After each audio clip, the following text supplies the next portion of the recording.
Good to go. All right, I'll call the meeting to order.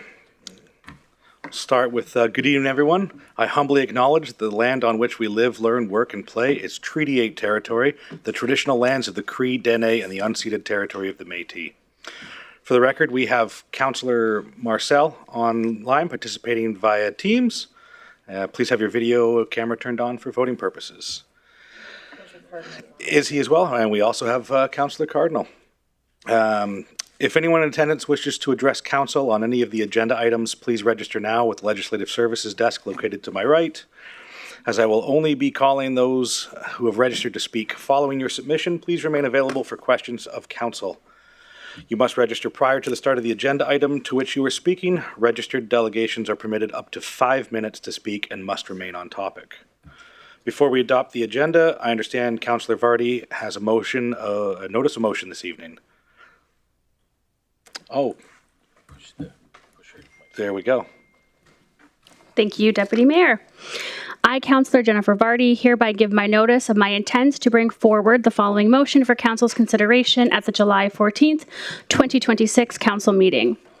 That administration be directed to bring forward a bylaw on or before September 8th, 2026 that establishes an intergovernmental relations standing committee similar to that of the City of Calgary, comprised solely of council members to 1. Support, coordinate, and advance council-approved advocacy priorities with municipal, Indigenous, provincial, and federal governments. 2. Establish a process for collaborating between Intergovernmental Relations Standing Committee, administration, and the municipality's government relations consultants. 3. Regularly review advocacy strategies, emerging government policies, legislative changes, funding opportunities, and issues impacting the region. 4. Oversee the development and maintenance of an advocacy tracking framework to monitor priorities, government engagement, outcomes, commitments, and next steps. 5. Identify council advocacy opportunities, including ministerial meetings, government engagements, conferences, and strategic relationship building initiatives. And 6. Identify processes to bringing recommendations, advocacy positions, and reports forward to council as required. Thank you. Can I have someone make the motion to adopt the agenda as presented?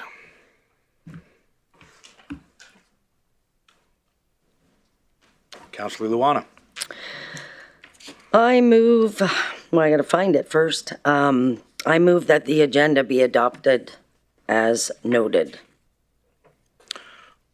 Okay, can I get a seconder?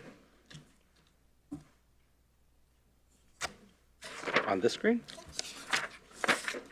We will wait patiently for it to show up on this screen.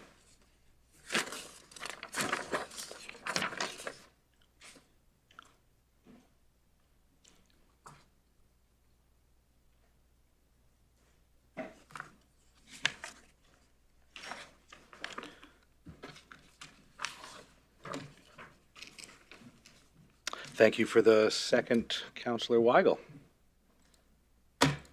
Oops. I'll call for the vote. I got a quick question. Sorry, Deputy Mayor. Yeah, go ahead, Kendrick. Councillor Cardinal. With the bylaw number 26/012, we had a deferred referral request from an applicant. We're going to get to that. Yeah. Okay. I was just wondering if we have to agree to the consent agenda, but that's fine. Thanks. No problem. Yeah, we'll wait for the vote results. It says Mike.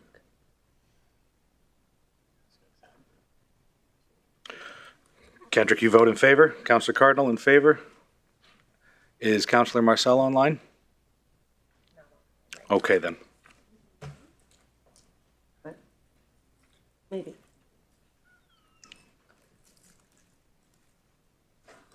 Okay, who are we waiting on?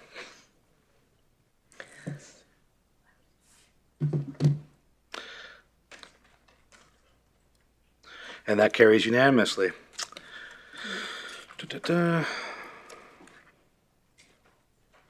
Okay, proclamation. This evening, the first item that I would like to address is a proclamation for the Canadian Injury Prevention Day. Whereas this year marks the 10th annual Canadian Injury Prevention Day, formerly known as National Injury Prevention Day, and whereas injury is the leading cause of death for Canadians under the age of 45, impacting families, friends, loved ones, and communities, as well as the economy, and whereas most injuries are predictable and preventable, and we all have a responsibility in reducing and eliminating serious injuries at home, at work, in play, and on the road, and whereas the regional municipality of Wood Buffalo recognizes and supports the work of people and organizations in the region dedicated to preventing injuries and promoting health, well-being, and safety, and whereas Canadian Injury Prevention Day helps raise awareness around the importance of injury prevention with a goal of helping people live long lives to the fullest through education and advocacy. Now, therefore, I, Ty Brandt, on behalf of Sandy Bowman, the Mayor of the Regional Municipality of Wood Buffalo, do hereby proclaim July 6th, 2026, that is not accurate, is it? Yes, it is, as Canadian Injury Prevention Day. Well, we are. Okay, then.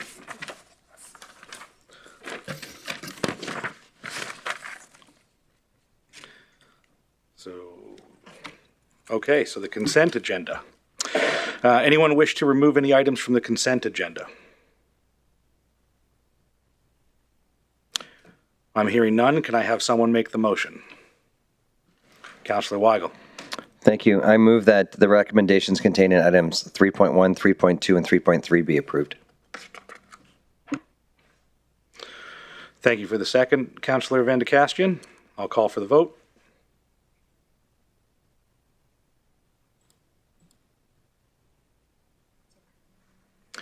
Councillor Cardinal online is in favor.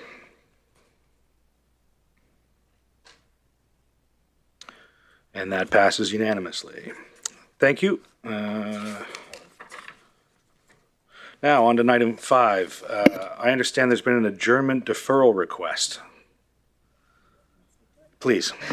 Through the chair, members of council, late this afternoon, we did receive an adjournment request, deferral request from the applicant due to a medical family emergency. It's requested that the public hearing and the consideration of second and third reading of the bylaw be deferred to July the 14th. And if council is in favor of granting that request, then it would be recommended to put a deferral motion on the floor. Would anybody like to make that motion?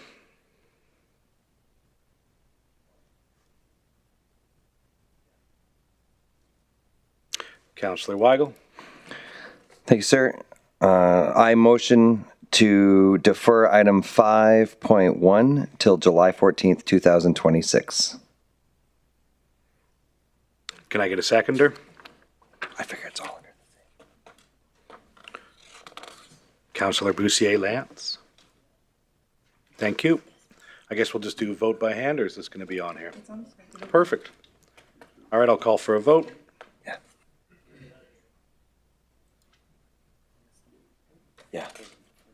Yeah, because it's just under. Councillor Cardinal online, vote in favor. Thank you. And that passes unanimously. So then we will skip the public hearing. 5.2. 5.12. The Transit Master Plan 9-month update. I'd like to invite Public Works to introduce the report. Please introduce yourself and go ahead when you're ready.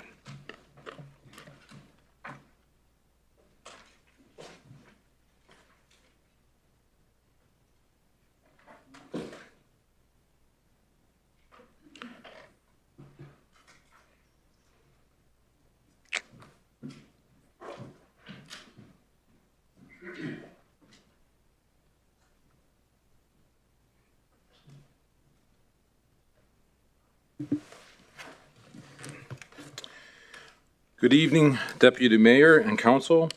For the record, my name is Keith Smith. I'm the Director of your Public Works Department. And to my left is Mark Gassier, who is the Manager of Transportation Services, responsible for transit and fleet. Today, we are here to provide a 9-month update outlining task and service improvements completed since March, provide an overview of what is to come, and review overall key performance metrics to date. This slide may look familiar. I'd like to start by providing a review of our current network, which includes 5 types of transit services. The fixed route system includes core, neighborhood, and school routes. These form the backbone of daily transit for most riders. Transit on demand and specialized transit are demand-responsive services providing flexible coverage throughout the community and do not follow a specific route. Rural transit is a fixed route scheduled service that connects rural communities to the urban service area on specific days of the week for each community. This slide provides an overview of the project timeline from launch to today, along with a look ahead. We are currently at the 9-month checkpoint, so I will briefly walk through the progress to date and what is planned for the next 12 to 18 months. Since the Transit Master Plan launched in August of 2025, several key deliverables have been implemented. Within the first 3 months of implementation, Transit focused on education, monitoring system performance, and gathering public and operational feedback. This period was designed to give transit users and administration time to learn and adapt to the changes and provide feedback on how the network is functioning. The early performance data and feedback was used to guide future adjustments. At the 6-month milestone, we shared a comprehensive update with Council and the public, outlining the new service, how it was developed, the feedback we received, and the adjustments made in response. An outcome of this update was to implement the travel rule for specialized riders that will limit the length of rider journeys. This was implemented in mid-March. Now at the 9 months, we continue to build on our progress. The team has focused on refining software, advancing fleet procurement to better align with service needs, developing an RFP for onboard technology, and continuing to monitor key performance indicators to support data-informed decisions. Turning to what's next, August 2026 will be the 1-year milestone since launch. Following this milestone, we will be completing a follow-up survey that will be launched in fall of 2026. This survey will allow us to gather and assess public feedback against the initial response gathered during the launch phase. Our plan is to present these findings and any subsequent updates to Council at the 18-month milestone in February of 2027. These findings from rural engagement, along with any resulting service updates, will be incorporated into the 18-month report to Council. We propose returning to the 2-year milestone to provide a continued operation and system performance updates. At that point, we expect to have the first delivery of new buses in service and the implementation of the new onboard technology in place. Transit's focus continues to be monitoring system performance and refining the new transit network based on real-world ridership patterns and demand. Ensuring services is aligned with how residents are using the system and balancing operational requirements. Overall, while opportunities for improvement remain, performance is progressing in a positive direction. The active projects currently underway are the conventional bus replacement program and transit on-demand fleet expansion. The new conventional buses include designated priority seating for riders with mobility needs. We expect to see the first delivery of the 24 buses in 2027. Transit services will be receiving 4 new on-demand vehicles in July, and we will talk more in detail at the next slide. We are also here today with a capital budget amendment requesting 2 additional transit on-demand buses. With this additional bus purchases, this would bring our on-demand fleet size to the TMP requirements for 12 vehicles, including 9 vehicles for daily service and 3 for spares. Currently, the fleet falls short on this target, limiting the ability to maintain consistent service levels and response to increasing ridership. New onboard technology will be launched for the conventional bus fleet, and this is expected to be completed in early 2027. Enhancements will include automated voice announcements, onboard infotainment screens, see progress en route and next stops, and improved trip planning capabilities, all tools that will better connect riders to the information they need. The Fort Chipewyan Transit Project continues to advance with preliminary work in progress to develop the scope of work and refine cost estimates. In addition to the above, a rural communications campaign for transit is underway to promote and inform residents about the transit services available within each community. Here are new on-demand buses we expect to be delivered by July, with service commencing shortly thereafter. We have used rider feedback and incorporated armrests, enhanced heating, air conditioning, and flexible seating options to provide more comfortable rides. Also on the right, an example of a priority seating on the conventional buses to make them more identifiable. Next, we will share updates on what has been completed since March and on the new Walmart service. As mentioned, in March, software updates were implemented to support shorter trip durations for specialized transit riders. While we are seeing improvements, real-world conditions beyond the system's control can still affect actual travel duration. This includes factors such as no-shows, traffic delays, and extended pickup drop-off times. The routing is dynamic, similar to Google Maps. When you put in a trip, the app will tell you the trip duration, which can be extended due to traffic and weather conditions. We are seeing between 9 to 12% rides exceeding this threshold for the reasons previously mentioned. The second update is to enhance the experience for both transit on demand and specialized transit riders by increasing trip availability for passengers who depend on these services and directing riders to use regular service when appropriate for that trip.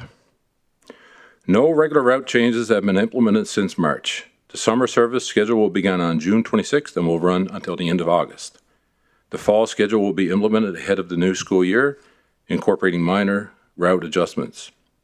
All updates and schedules will be posted on the rmwb Transit webpage. Route 9 will begin servicing Parsons Creek at the end of August to align with the anticipated mid-September opening of the new Walmart. In the interim, to support employee travel, Transit on Demand will be available beginning in early August and be serviced by the Timberley On Demand Zone. Service insights for Transit on Demand. Transit on Demand has provided 98,000 rides, and we expect to hit 100,000 by the end of June. I think we actually hit that by June 19th. We are celebrating the milestones and will be giving our prizes for the 100,000 rider and 2 others. Throughout ongoing refinements, vehicle utilization has increased by 98%. Productivity is the number of rides completed per revenue hour, and this increase reflects a reduction in vehicle idle time and increase in the number of trips delivered per hour. The average met rate is 85% for Transit on Demand and 100% for specialized transit. In comparison, most communities aim for 90% for Transit on Demand and between 95 to 98 for paratransit services. At the same time, ridership and rider acceptance rates are also increasing. This increase is leading to longer pickup ETAs. Wait times have increased from approximately 10 minutes to 20 minutes since launch, although 20 minutes is still well within our Transit on Demand service standards. That's 30 minutes. This is being monitored and mitigation measures are being implemented through vehicle rentals to fill the gap while additional vehicle purchases are underway. This slide shows insights specifically related to special transit services. Average on-time performance, particularly drop-off performance, has improved significantly, meaning riders are reaching their destinations more reliably and on time. In March, we reported a 41% increase in specialized transit ridership following the TMP launch. This increase was sustained over the next 3 months on average compared to 2025. The average ride duration remains at approximately 18 minutes. Keep in mind the TMP is a framework. It is not a set-it-and-forget-it system. It will need tweaks and modifications. Thank you, and we'll take any questions you may have. Well, yeah, that helps, doesn't it? Thank you. We'll open it up to council for questions.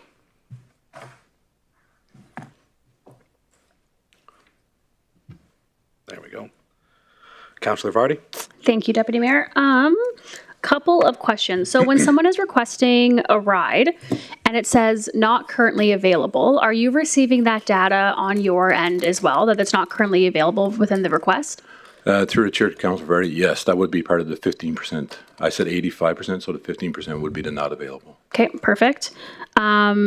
Leads into my next question about the pulse line. So how many calls have we received, negative calls involving transit from August 2025, from when we launched, to the most recent calls that we have? Through the chair to Councillor Vardy, I'll ask Mark if he has that if he has that pulse information. But I can tell you that with the app, while we've received about around 13 to 17% as recorded feedback within the app, and we've received 4.7% feedback out of 5. So what we've said is that clean rides, getting to work on, getting to places on time, friendly drivers. The 3% is routing, not on time, issues such as that. But 4.7 out of 5 when it comes to rider user feedback. Mark, do you have anything on Pulse? No. Okay. And the reason that I ask is because actually when I call Pulse now, I'm presented with two options. The first option is to contact someone directly from transit, and then the second option is everybody else. So just with that, I would assume that we would see an increase. Mark, CAO, if we're able to get the records from the calls of for transit, that would be very helpful, please. Through the chair to the question from Councilor Vardy. So Pulse doesn't take transit calls. They have their own customer service call team. Okay. So would I be able to get the calls from as it relates to transit? I might defer to Director Elliott. You just got to push on. Push on. To the chair, through the chair to the question. We, as mentioned, we don't take those pulse calls. You do get to choose if you go direct to transit. So we would have no eyesight on how many calls are going to transit. Okay, let me reframe the question. I would like to see the log of when people call to complain about transit, wherever that is located. I would like to see the number, please. Through the chair to Councilor Vardy, we will get you that information. Thank you very much. What we were focused on this time was the survey and also the rider user feedback through the app. We will get you that pulse information. Thank you, Keith. I appreciate it. Yes, ma'am. Councillor Bussier, Luana. Thank you. Keith, I met with you last Thursday and expressed a lot of concerns with the data that was provided. You didn't change your presentation, so I'm left to assume you're going to double down that this is accurate. So based on that, we're going to have a conversation about the problems that are apparent with transit. On demand can be booked on a fixed route currently. Why was that not changed back in October, November, when you knew it was a problem? Yep. Through the chair to Councillor Bussier, first off, I greatly appreciate the conversation we had and all the feedback that you gave me when I left that day. I went back to the transit team. I expressed the concerns and I got the answers. This was already in the public realm, and what feedback you gave me, I can't get the variation of what that data would skew.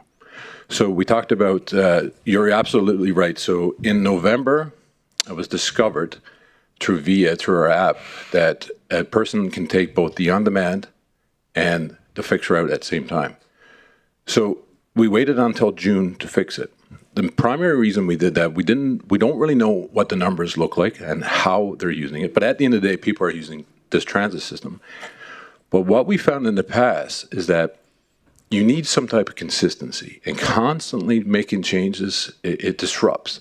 So in November, that being in the winter, primarily used by students, we didn't want to implement this change, so we changed it, or we changed the system to not allow that overlap until the end of June, end of school year.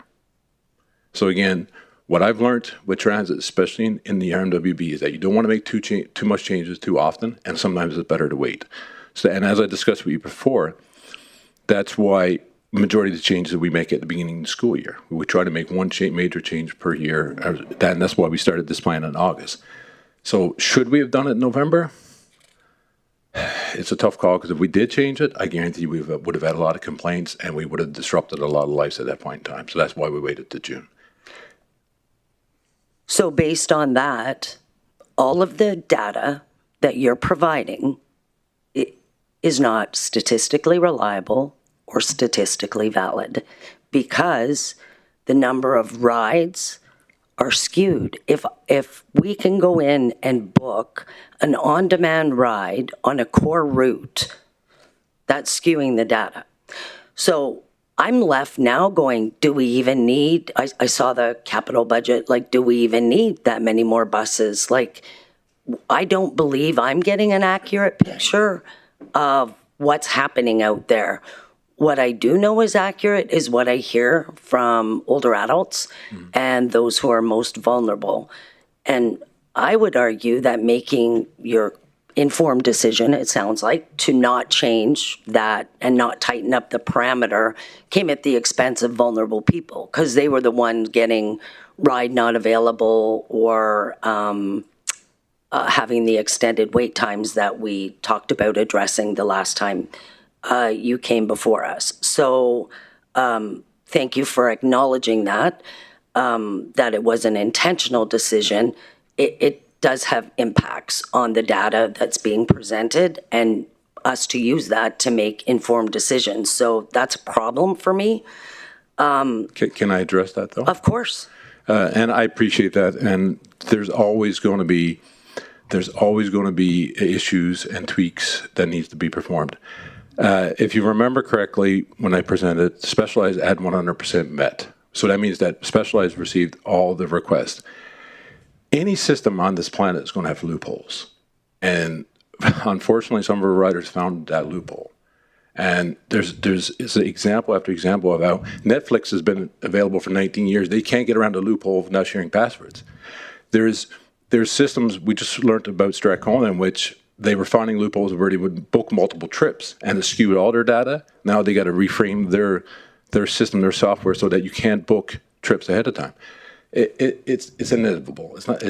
But what I'm saying that we hit 100,000 on demand. The Transit Master Plan is working as it should. The Transit Master Plan says we should have 12 on-demand buses.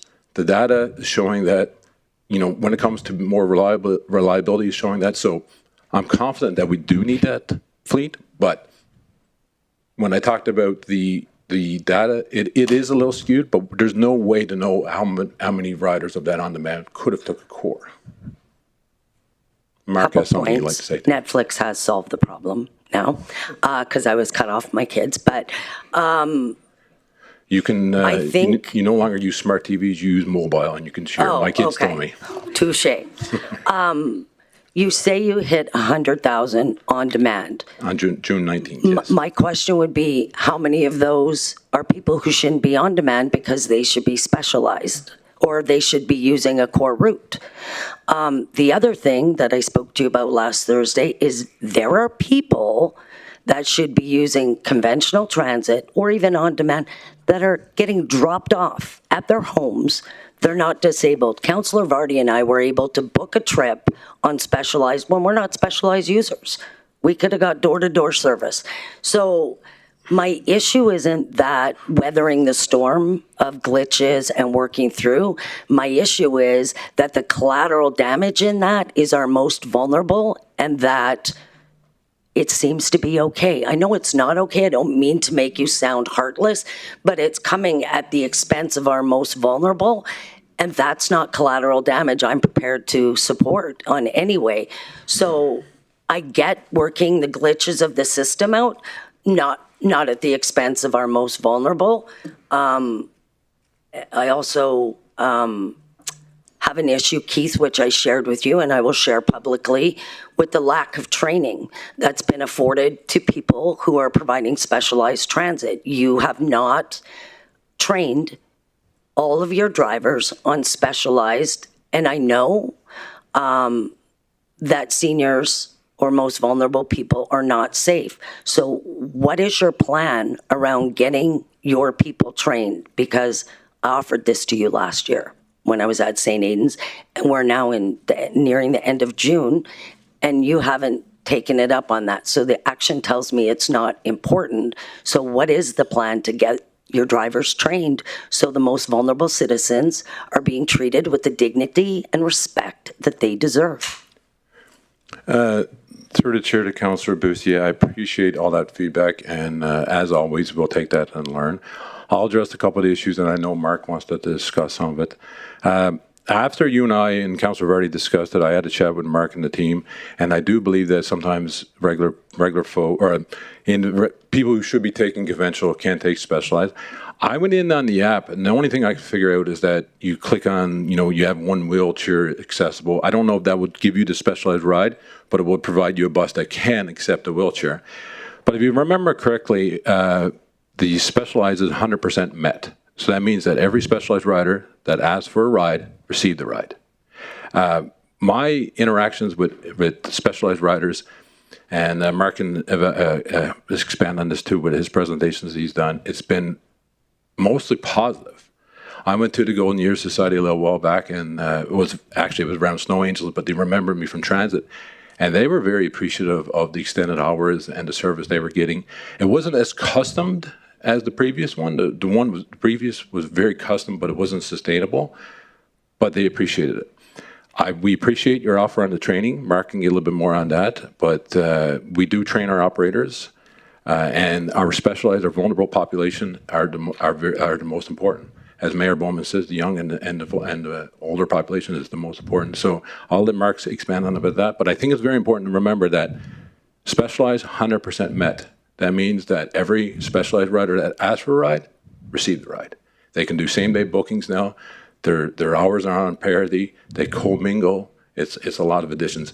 There will always be situations, because when I was at the Golden Years Society, the lady was telling me how great it was, but she kept reminding me about that one day we were 7 minutes late. But I was like, but overall it's good. Yes, but it was that one issue. So overall, 100% met. A lot more hours, a lot more service. It's working in the right direction. But Matt, based on what parameters? We had our mayor and council luncheon and had seniors standing there for well over an hour waiting for their ride that didn't show up from our luncheon. And I see Mrs. Schultz is here, and she was one of them that was standing there. So 100% met. I would question, what are your parameters for measuring that? Like met within 3 hours of the call? I don't know. And that's part of it is, I don't like this, but I'm apprehensive of your data, honestly, because of all of the things that have been allowed to happen. So I am going to make a motion, so I'm going to need an adjournment after this part's done, please. But Mark, did you want to, I don't want to cut you off if you wanted to say something. Through the chair to Councillor Boussier, one thing that I would add is I'd just like to remind this council and everybody, previously we went from having no data at all. Everything that we used was anecdotal, it was spreadsheets, it was people interpreting data that we collected manually. Now we have a system that does this. Is it perfect? No, it's not. And there have been loopholes that yourself and Councillor Vardy have brought forward. I appreciate that. We are aware that ability to book was a problem. We have worked with the software company. Our understanding was it was corrected. So if there is still some way that you've found to get around this, my own tests have not brought that to light. But if you're able to, I'd certainly like to see how, because we do want to get that corrected. As Director Smith pointed out as well, we intentionally made the decision not to make that change in the winter. I don't know exactly, but I don't believe it's a huge amount of people that are riding. We've heard some students are booking an on-demand bus instead of walking the block or block and a half to McDonald's. They are riding the bus. They have to pay for that ride, right? So they are able to do it. We do want to cut it back. We don't want to have a duplicated service. And that's work that's underway, and that change just went in on the 22nd. So we are working to address these things, but it is taking some time. In regards to training, we do train our operators. We train all of our staff with industry standard, industry recognized program called Transit Ambassador. I understand that there is additional training. Unfortunately, our staffing levels are, it makes it very challenging to pull people from the road in order to put them in a training class, especially when you're already short. It results in overtime. We are working to address that. We're hiring a bunch of operators, some temporary operators. We're moving into our summer period where we have the opportunity to do some of those training programs. And one of the other things that we did do, because we noticed the training that we provided, it was too aggressive, and there was it was just too many people at once. So for the next board period, we had a smaller operator group. That way we could do more targeted training, one-on-one, where we had a trainer actually ride with all the operators that were doing specialized and on-demand transit. And there were a lot of good positive interactions that took place with the riders as well. So we have made some efforts. If you're telling me it's not enough, we'll certainly take that back, and we'll see what more we can do. Actually, Mark, you and I had a conversation about the training that we had to offer, and you told me it was above and beyond. That was from you. I also offered to come up there and not have you incur a lick of overtime. I was bringing my staff up there. I offered lunch hours, weekends, offered everything. So I don't at all accept that this is not done. It is different training. And I know, because I've heard repeatedly from seniors that they are not trained. Lots are not trained. You had exceptional smart bus drivers. There was tons of good shared by them. When it's been broadened and certain people aren't trained, it's a different look for how people are secured, buses taking off early, all of those things. I guess my one question, Mark, to you is, if you knew, you did know back months and months ago that these glitches were happening and you heard the impact, do you stand by the decision not to fix it until June? Do you stand by that decision? Yes, I do. Okay, thank you. I have nothing else. Okay, thank you. Thanks for the presentation, gentlemen. We have one more delegate. We'll have Marilyn Schultz join us, please.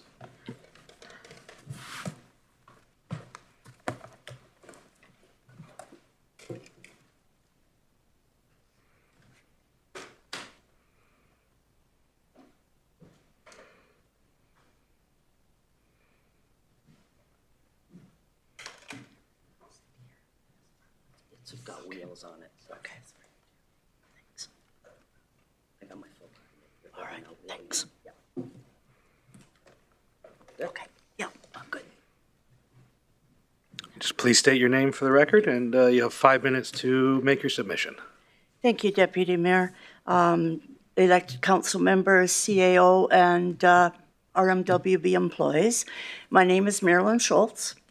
6.5 years ago, one weekend, I went from 2 full-time careers, one in person, the other virtual, both as social worker.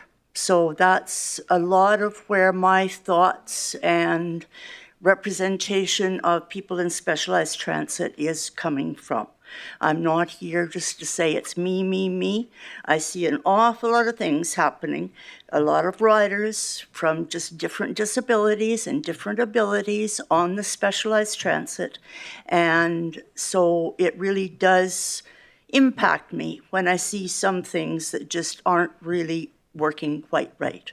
I was interested in the presentation that just occurred, and one of the things that I went yes over was I heard there's now going to be armrests on the bus. I was a little disappointed after 3 months when I got back from Edmonton about 3 weeks ago, and I got on one of the brand new buses. The driver had scored an armrest. We didn't.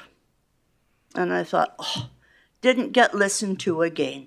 So thank you so much for making sure that we're now going to get armrests. People don't realize how your core strength is impacted when you've had a disability. And you're not going to flop into the aisle, although some people could, but you just can't quite keep yourself upright. And I'll tell you, those armrests are a lifesaver, so you're not grabbing onto the sides of the seat. So 6.5 years ago, I went from driving, being fully self-sufficient, 2 careers, thinking I had the world in my hands. Everybody thinks I had a stroke. I didn't. And for those that are curious, it was actually a botched day surgery that led to an undiagnosed infection, and I became a quadriplegic. Shoulders down, absolutely nothing. My prognosis was maybe I could walk a little bit. but my hands and arms would never move. I would be a level 4 care home being spoon-fed. No way. I'm still in daily recovery, and if it wasn't for the Smart Bus program for the last 6 years, I probably would be in Willow Square right now. Since then, I became a senior, 3 complicated joint replacements, and a member of Spinal Cord Injury Alberta. So when people say go big or go home, that was me. I qualified for the Smart Bus on every ticky box I could find. I wasn't just going to be one little tick mark. 6 years ago, I couldn't say enough about the Smart Bus. It was my lifeline to everything, and it worked well. The last 9 months, I've struggled to appreciate what is now called specialized and to really figure out what's so special about it. And I know there's some good points about it. I'm not here to diss the whole system and saying it's just garbage. It's not. But there's so many things being missed. Long rides. Some ridiculous, some not that bad. My very favorite is the Taganova tour. Hour and a half to get from Timberlea to Back Island. Gotta love it. Takes you that long to get there, but then your ride home isn't extended. So you have a very, very short time frame. Late for appointments or drop-offs.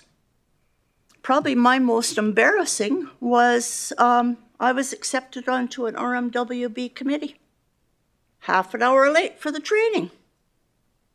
I had to be escorted into the building because I had to phone on my cell to even find somebody to get to it. Drivers who mean well but need more training. And yes, as a rider, they honestly do. I know I had even offered myself to say, if there's any way I can help, please give me a call. I know there was other people that have made the same offer, as well as Luana with St. Aidan's Society. And you can tell the drivers that really know what they're doing, the drivers that are still very nervous and trying to remember how to do everything right. And then the drivers that maybe haven't had an update recently and tend to miss a few things. One of the big things I have noticed is the new drivers, not all of them, but some of them, start to drive away before specialized people are not even sitting down in the seat and not buckled in. Very, very dangerous. I had a mishap. Mine was opposite. He forgot I was getting off the bus, and I was standing up walking with my walker towards the door. He drove away. It was the other passengers yelling at him to stop and me crashing into the wall of the bus that kept me from falling right flat on the floor. Scary. Every time now, I'm a little hesitant to stand up, and I never stand up quickly, but I'm a little hesitant to stand up as quickly as I used to, just to make sure he's watching, to know that I still need to get off. The illiterate app. The app still doesn't recognize where I live. They have about 4 different addresses for me. So every time I try and book a ride, I have to remind the app where I really live. So I'm either going to start collecting rent from some of my neighbors, or they're all getting eviction notices, because not once does the app recognize me. It's also new drivers. They come down my street the wrong way because they're following the app. One small glitch, but I'm sure there's other people experience this as well. It just can't be me. Marilyn, we're just about 2 minutes over, Okay, but we do have questions. If you've got one more point, Okay, please and go ahead. I've got about 2 minutes left. I'll be on time. We're 2 minutes over. Oh, sorry, I didn't Yeah. realize that. I thought you said I had 2 minutes left. I really do want to say that specialized, I see on-demand detracting from specialized transport. And I really think that needs to be looked at. We're specialized until on-demand books a ride, and then we're nothing special at all until on-demand is delivered to their stop, and it's, oh, you guys are still here. And then off we go on our booked ride. So thank you for listening. I really hope that people not only listen to the words that the specialized riders are saying, but they actually take the words to heart to see what that really, truly means for somebody that requires specialized transportation. So thank you for listening. Thank you, Marilyn. I know there's quite a few councillors that have questions, so we'll just go right into it. We'll start with Councillor Donald Scott. Hi. Thanks for that presentation. You haven't lost a step as far as your passion goes on this issue. Thank you. And it was a very compelling discussion that you just gave. I know you didn't finish some of the points you wanted to hit on. Could you tell me and tell council what those points were? I just want to make sure that we all understand exactly what the issues are. Basically, I think on-demand comes first, as long as an on-demand driver or rider makes a request for a ride. And although we're on the bus already, we don't get delivered until that on-demand person gets to their destination. And then our request is picked up again and off we go. I have noticed the last couple of weeks, it seems to be a little bit better than when I left, but it is still happening. And I sense you might have tried these kind of buses in other communities or other places like Edmonton or Edmonton, I wasn't able to try them in Edmonton because my understanding is I would have had to apply. Nice. But as I'm in Glenrose Rehab looking out the window over at the Royal Alex, I constantly saw the DATS buses pulling up. And I know that they weren't amalgamated with their on-demand riders unless it's something that's changed very recently. And just follow up on one of the points you mentioned. You said the long lines. And I think you were describing how long it takes to go from one point to another point. Is that a fair summary of it? If people need to get to work in Taganova, and I'm in Timberley, that seems to be where the long ride for me personally happens. Or the other day it was actually from getting to Mac Island back to Timberley. And it was a fellow that particular time that was given wrong information. He apparently had a bicycle. Well, he did have a bicycle and was told that if he took his bike to Taganova, that he could get back up to Timberley on demand. So we went all the way to Taganova on a bus that couldn't accommodate his bicycle. So the man was frustrated because he's stuck in Taganova with his bike, had to go, I think, somewhere else to get another on-demand bus or something. And then we were frustrated because we then had to waste all that time to come back up to Timberley for our drop-off. So there was certainly some communication on that, or miscommunication on that one. Well, thanks for clarifying that. And once again, thank you for being so committed to this community and being committed to ensuring that we make changes. I think one of my colleagues is going to make a motion, so I think you will see changes. Thank you. Thank you for listening and your questions. Thank you, Councillor Scott. Councillor Bussier, Luana. Thank you. Thank you for the presentation, Marilyn, and thank you for the emails that you have sent to council and for your very balanced sharing of information. I know you have given lots of feedback for areas of improvement, but you've also been generous in your compliments to the team that's trying. I'm just wondering, my question for you is, today there was a lady that I met at Willow Square who got a notification for a ride at 2 a.m. Her phone went off, and she doesn't shut her phone off for her own personal reasons, medical reasons, at night. So it terrified her when that call came in at 2 a.m. and it was confirming a bus ride for June 26th or something. Have you received any of those before? No, I haven't. I have received phone calls where the app doesn't know what month it is. So sometimes I forget what month it is, it's actually summer and it says it's coming to pick you up in winter. Okay. All right. Thank you But very much. But you just know, and that is based on how the Americans do their dates, rather than how Canadians do their dates. Correct, yes. So, again, thank you for your presentation and for always sharing and being committed to being an advocate for this transit. You matter. All vulnerable people matter and all citizens matter, and I believe that comes from us as well as Mr. Smith and his team. There's definitely some things to work out. I don't think the challenges that you've experienced are a reflection of people not caring, but I also know that you don't believe that either. So thank you very much. I know you've had a busy day. You went home and you came back for this, so I appreciate you taking the time to be here. Thank you. Thank you. And just on the note of that, I couldn't book my ride to come here tonight until I got home from the Willow Square anniversary, because you're not allowed to book another trip when you're within a trip. Okay, thank you. Thank you. Councillor Vardy. Thank you, Deputy Mayor. Thank you, Marilyn. Mayor. Oh, Marilyn, one more. one more. I just. Oh, sorry. That's okay. Just let me sit down comment, again. a comment, not a question. Marilyn also serves on our homelessness initiative committee, so not just advocating on behalf of herself here today, but also serving our vulnerable population. So thank you very much. I know that you speak on behalf of the larger community, so thank you for your work on our HIS community. Thank you.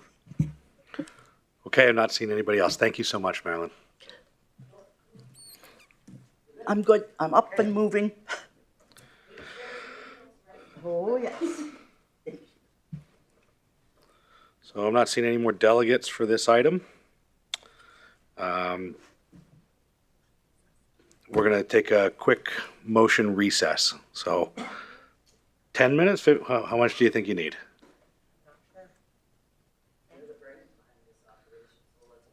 Oh, she didn't say that to me. 10 minutes. All right. We're going to adjourn for 10 minutes. Recess 10 minutes.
All right, I understand that Councillor Luana-Bussier has a motion to bring forward. Councillor Luana? Thank you, Deputy Mayor Brent.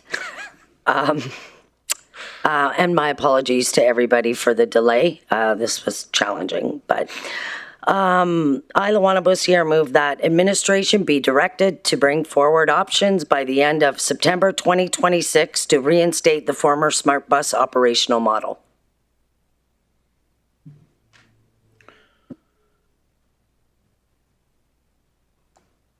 We'll just wait for a second.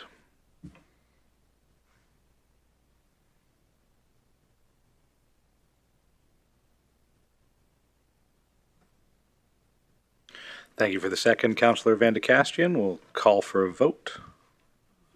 Oh, sorry. Anybody have any debate points or discussion they'd like to get into? Or do we have to vote on this first? Yeah. Councillor Scott. Thanks for that. And thanks, Deputy Mayor. I would just encourage everyone to support the motion. It's pretty obvious that a change needs to be made and adjustments. And we heard from the presenter the changes that should be outlined and made. And I believe that whatever change we do make needs to be implemented by this winter. So I'd encourage that. All right. Anybody else? And with that, I'll call for a vote. Oh, no, hold on. Councillor Allen. Yeah, I guess I'm, and thank you, Deputy Mayor. I'd be interested to see what the options might look like as well, because I wasn't part of council when the changes were made from Smart Bus to the format that it is in now. And I guess I know that there were reasons to go to the Smart Bus. Maybe it's a hybrid we need between the two. But I mean, we have concerns on both sides. I'm just concerned sometimes that when you go to fix something that you cause another problem. And so I think I look forward to hearing what the experts bring forward and just be interesting to, but I will support this motion just so that I know what the options are going to look like. Thanks, Councillor Allen. Councillor Bussier, Luana.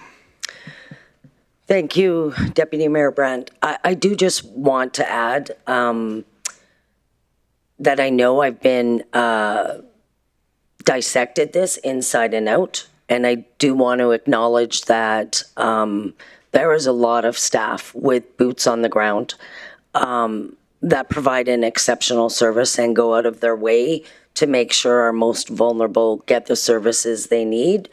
So I do want to recognize the transit staff and their leadership for putting forward the transit master plan, also recognizing that it was the direction of the previous council and you followed your marching orders, Keith, I get it. I just don't believe it's working, as I said, or for our most vulnerable people. So that's everything. Just thanks to the staff. All right, with that, I'll call for a vote.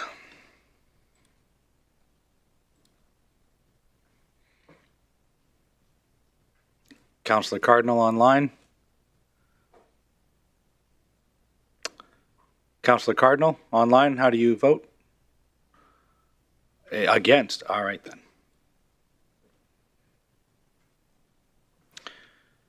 And that motion carries.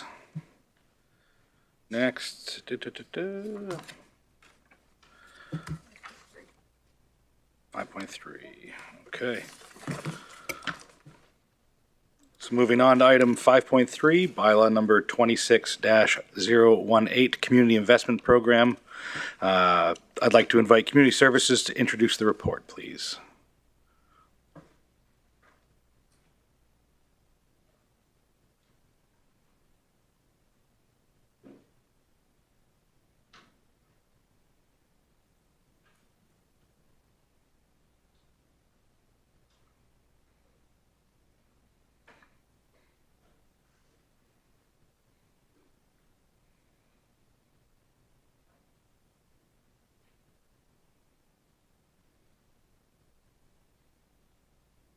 Okay. Please. Good evening, Deputy Mayor and Council. For the record, my name is Tony Elliott, Director of Community Services, and with me this evening is Janelle Fleury, Manager of Community Partnerships and Initiatives. We are here to present the second and third readings of the Community Investment Program Committee's bylaw. The Community Investment Program Approval Committee, or CPAC, was established by Council to allocate funds for the community capital, community sustaining, and community impact grants. Since it was created, CPAC has been governed by Appendix K of the current committee's bylaw number 17/024. The proposed approach is to create a separate bylaw, 26018, to govern the Community Investment Program grant approvals completed by the committee. This is intended to avoid disruption to the committee's bylaw when changes to the CPAC composition or mandate are presented, while giving clear custody to approval committee governance outside of bylaw 17024, as other council-appointed committees generally have advisory roles. The proposed new bylaw formally establishes the CIP review panel, which was struck during the 2026 annual budget process by resolution of council.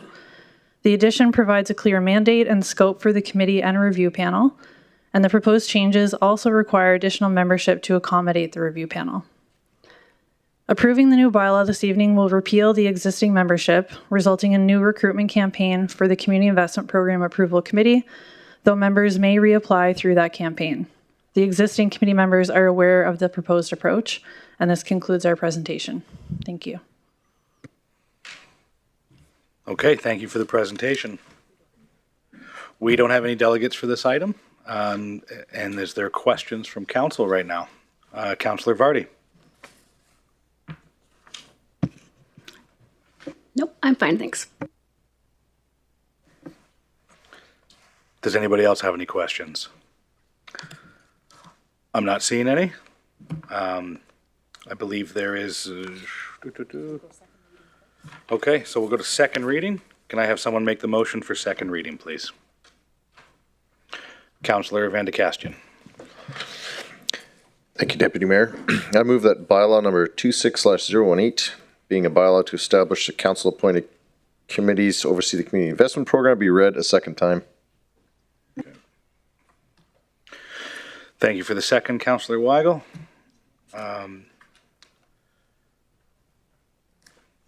So, Councillor Luana, I believe you have an amendment. Thank you, Deputy Mayor Brandt. I do. I would like to propose that bylaw number 26/018 be amended by replacing section 14 with the following. 14, the CIP review panel is delegated the authority to A, review any decisions by administration and the CIP approval committee, including the approval or denial of an applicant, whether eligible, ineligible, fully or partially funded or denied, and B, where deemed appropriate by the CIP review panel, to overturn any decision by the CIP approval committee and to vary the amounts awarded or deny applicants who were initially approved by the CIP approval committee, and select additional successful applicants and determine amounts to be awarded subject to and in accordance with the budgeted amounts and program eligibility and assessment criteria approved by council. Get a second for that motion. Thank you, Councillor Vardy.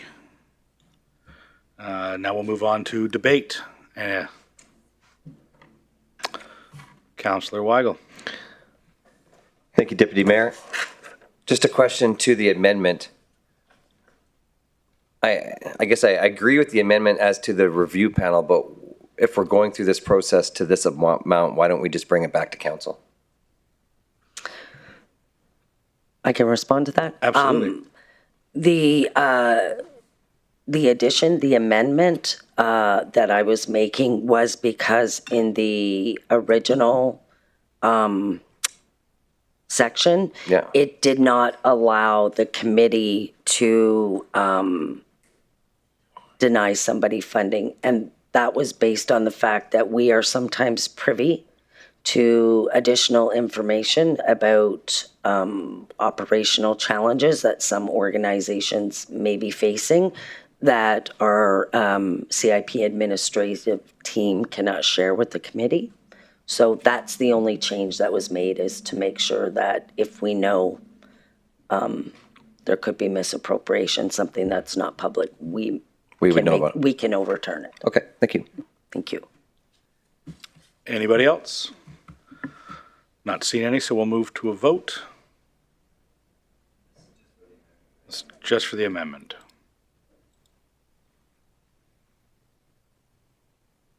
Councillor Cardinal online. Votes against.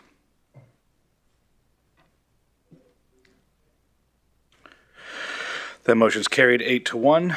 So now we'll move on to second reading, debate and vote. Anybody have anything? No, so we'll move on to the vote. Councillor Cardinal online. Against.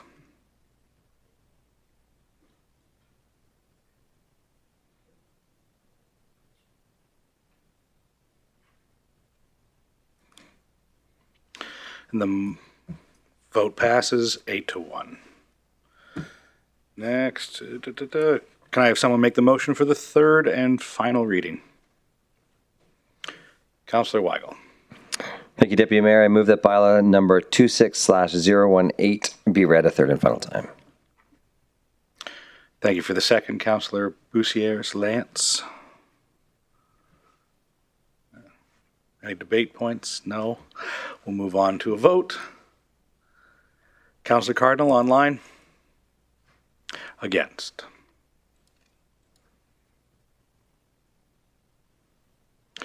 And that passes 8-1. Now we're just moving on. This one? No. 5.4, Community Investment Program Policy. I'd like to invite Community Services to introduce this report.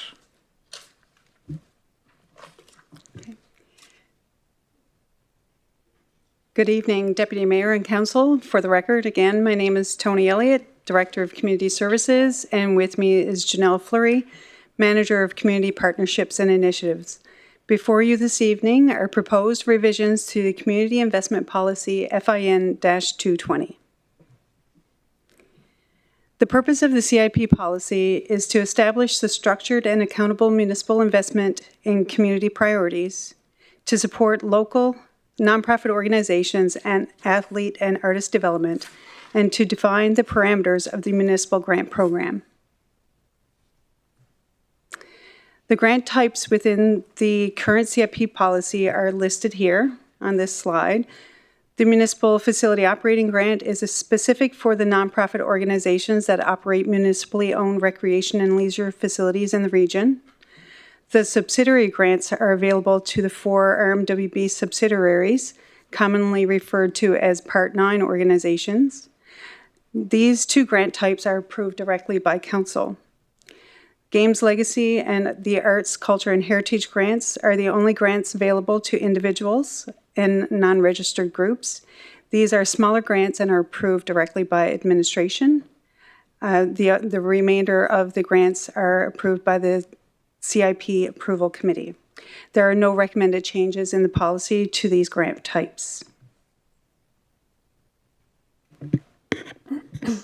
I'll continue with a review of policy criteria, concluding with proposed additions or revisions to existing policy language. The current slide shows language in the policy intended to provide clearer expectations to applicants for financial reporting. Applicants receive up to $100,000 who receive up to $100,000 will be formally required to provide a statement of revenue and expenses. Applicants receiving between $100,001 to $499,999 will be formally required to provide review engagement. And organizations receiving $500,000 or more will be formally required to provide an audited financial statement. These standards for financial controls have existed in grant guidelines and were required with annual reporting, but approval of these financial controls in the policy means applicants will be required to provide the appropriate financial statement at the time of applying or will be deemed ineligible. Assessment criteria has been established based on 4 categories: alignment with municipal priorities, positive community impact and measurable outcomes, community need, collaboration and social capital, and organizational readiness and sustainability. Roles and responsibilities have been outlined in the policy in a manner that aligns with the previously proposed bylaw, clearly distinguishing how council delegates authorities in CIP, clarifying responsibilities for the administration team in CIP, and for the Community Investment Program Approval Committee. Lastly, the current slide presents all proposed changes to the policy language, such as new expectations for funded organizations to have strong governance training, ability for organizations to apply for both community impact grants at once, not one or the other. In other words, currently an organization can apply only for a community program and project grant or a community event grant. Policy language is intended to bring more clarity to religious versus cultural activities or organizations. It also will make research ineligible, with exceptions for social research, such as needs assessments or oral history collection. And the new policy proposes removal of the whistleblower reference as an avenue for applicant inquiries. These changes reflect recommended improvements and refinement to the Community Investment Program gathered through input from CIP staff, from the Community Investment Program Approval Committee, and the CIP Review Panel. As mentioned previously, the CIP Review Panel was struck by Council by resolution of Council during the 2026 budget. That gave us an avenue to collect feedback from Council as well. And all recommendations were validated with the Community Investment Program Approval Committee prior to the policy being finalized for your consideration. And this concludes our presentation. Thank you. All right, thank you for the presentation. Councillor Scott. Thanks, Deputy Mayor. Could you just go through ineligible groups, just so I understand that? The ineligibility criteria? Are you asking to highlight the ineligibility criteria in the policy as it currently stands? Yeah. So general eligibility would be provided based on an organization existing and operating within the region for at least a year. And that provides operations to Wood Buffalo, so services that benefit our residents. They must provide administration with detailed financial statements. So as I mentioned, it has been previously in the guidelines, and it was a requirement of financial reporting in the agreement, but now will be required at the time of application based on how much funding they're requested and approved for. Where the application is a group or an incorporated organization, they cannot have an excess of unrestricted net assets more than their operating year, or in some circumstances, $50,000 if they're a small operation. And then we also require within the policy that any portion of the assets that are restricted have to be documented in board minutes and that they have a relevant explanation attached. They have to have for example, be in good standing with the municipality. So we do check with our utilities and taxation, but there are some exceptions to this on a case-by-case basis. You would be ineligible if you're an individual, with the exception of Games Legacy, Arts, Culture, Heritage. If you're for-profit, if you're a political organization, that provides some examples in the policy. Federal or provincial governments are affiliated. Organizations requesting funds for religious activities, who have overdue or incomplete reporting, who request funds for programs or services provided by a group or organization already funded. So that's meant to give us an avenue for ineligibility when there's duplication. Applicants who do not demonstrate adherence to policy or outcome measurements, who request funding that is for provincial or federal responsibilities, for programs or services that conflict with or compete with municipal services. Sorry, I didn't mean to jump in. I realized I asked a question that could go on for days. Yep. You hit the key points. I was just going to ask about which of those categories tends to be at issue the most, if any, and maybe there's none. I'd say the reasons for ineligibility change every year. So depends on organizational situations. You could have an organization that's ineligible one year for one reason. They correct that, and then the next year they may be ineligible for another reason. So it really fluctuates. Okay. Thank you very much. Okay, next we go to Councillor Cardinal online.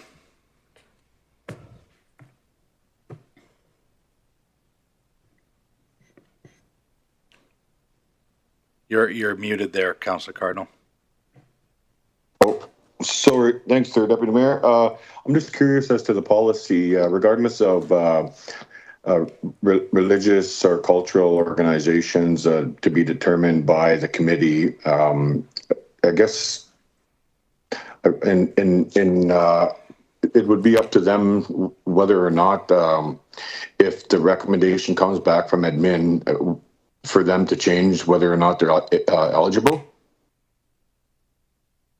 Through the chair to Councillor Cardinal, the way that the process currently works is administration deems an application ineligible based on the criteria in the policy. We do share the list of ineligible organizations with the committee, but they don't overturn that ineligibility. It is very policy driven. So, but we've seen that happen in the last council, last time this went through. So I'm just curious as to why we're putting all these policies in place when council can just overturn any kind of recommendation that comes from administration. I just think it's a big waste of time. So that's my opinion. Thanks. All right, Councillor Bussiers, Luana.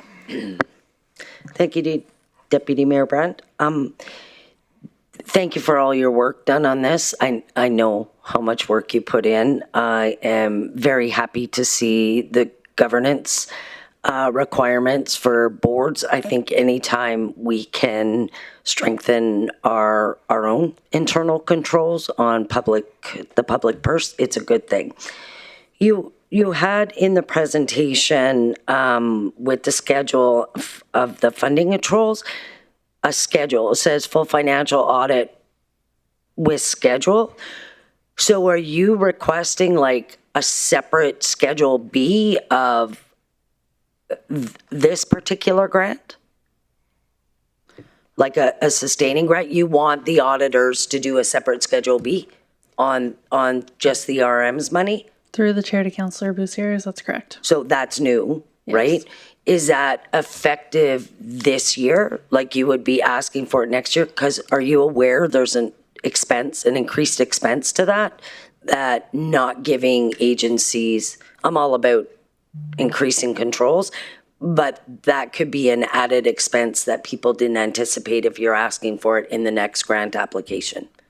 Yeah, through the chair, the current organizations that are funded for 2026 will be governed by the agreements that they have with us.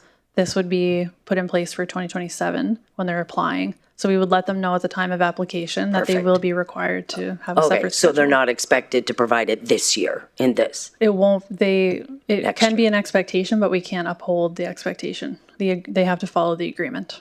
Okay. Yeah.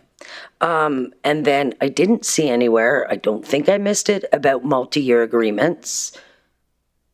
Is there any work done on that? Where are we at with that? Through the chair, we have still the same challenges that we have to administer a multi-year grant agreement.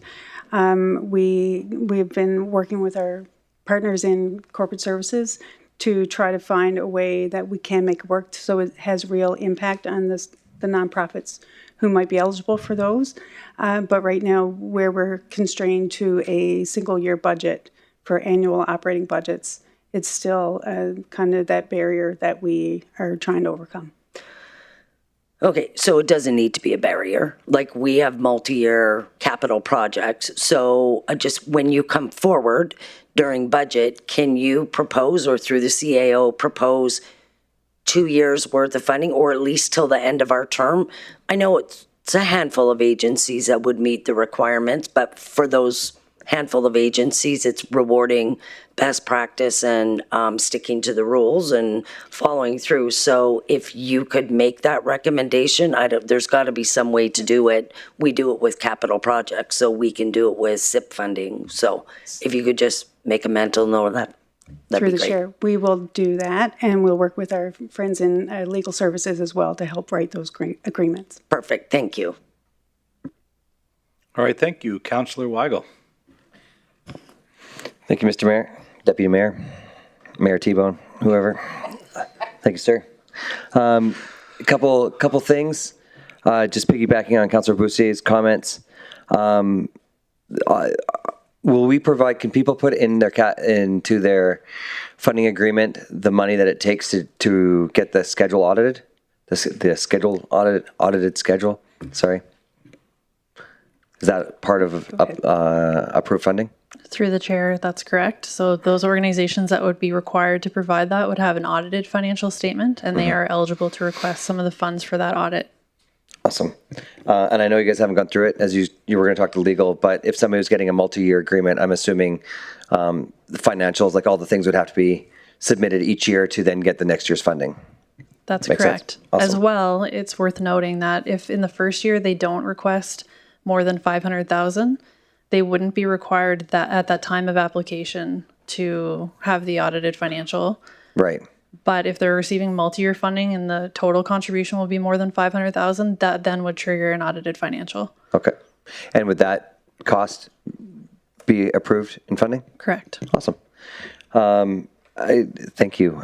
Governance training. Is the municipality going to provide governance training? When you say approved governance training, is that ambiguous? Can they make up their own? What's that standard? Through the chair, that's a great question. So we won't be providing the training. We're looking to experts that already provide that. And some organizations, the boards will have members with acumen in governance that will consider that equivalency. So what we're doing is outlining what we would endorse as an approved governance training in the guidelines. So there will be more details in the guidelines for organizations. So it'll just be a list of, you have to take one of these governance trainings to be able to pass. Or an equivalent, yes. Okay. Awesome. Restricted assets. I know this question came up this year, I think. Sometimes restricted assets aren't monetary. Are we talking about, do they just need to make sure that that's stated within the financial, whether they're monetary restricted assets or capital assets? Through the chair, yes, that's correct. We are trying to get them to be a little bit more specific in how their financial statements are reported. So we are available if they have any questions about how their statements are presented. So yes, that's correct. Okay, awesome. You answered this one. The last one. When the CIP funding is finally, the committee has decided who is receiving, who's been approved, does that still doesn't come back to council for final approval, does it? Through the chair, no. Through the committee bylaw that was just approved, council has delegated that approval to the committee.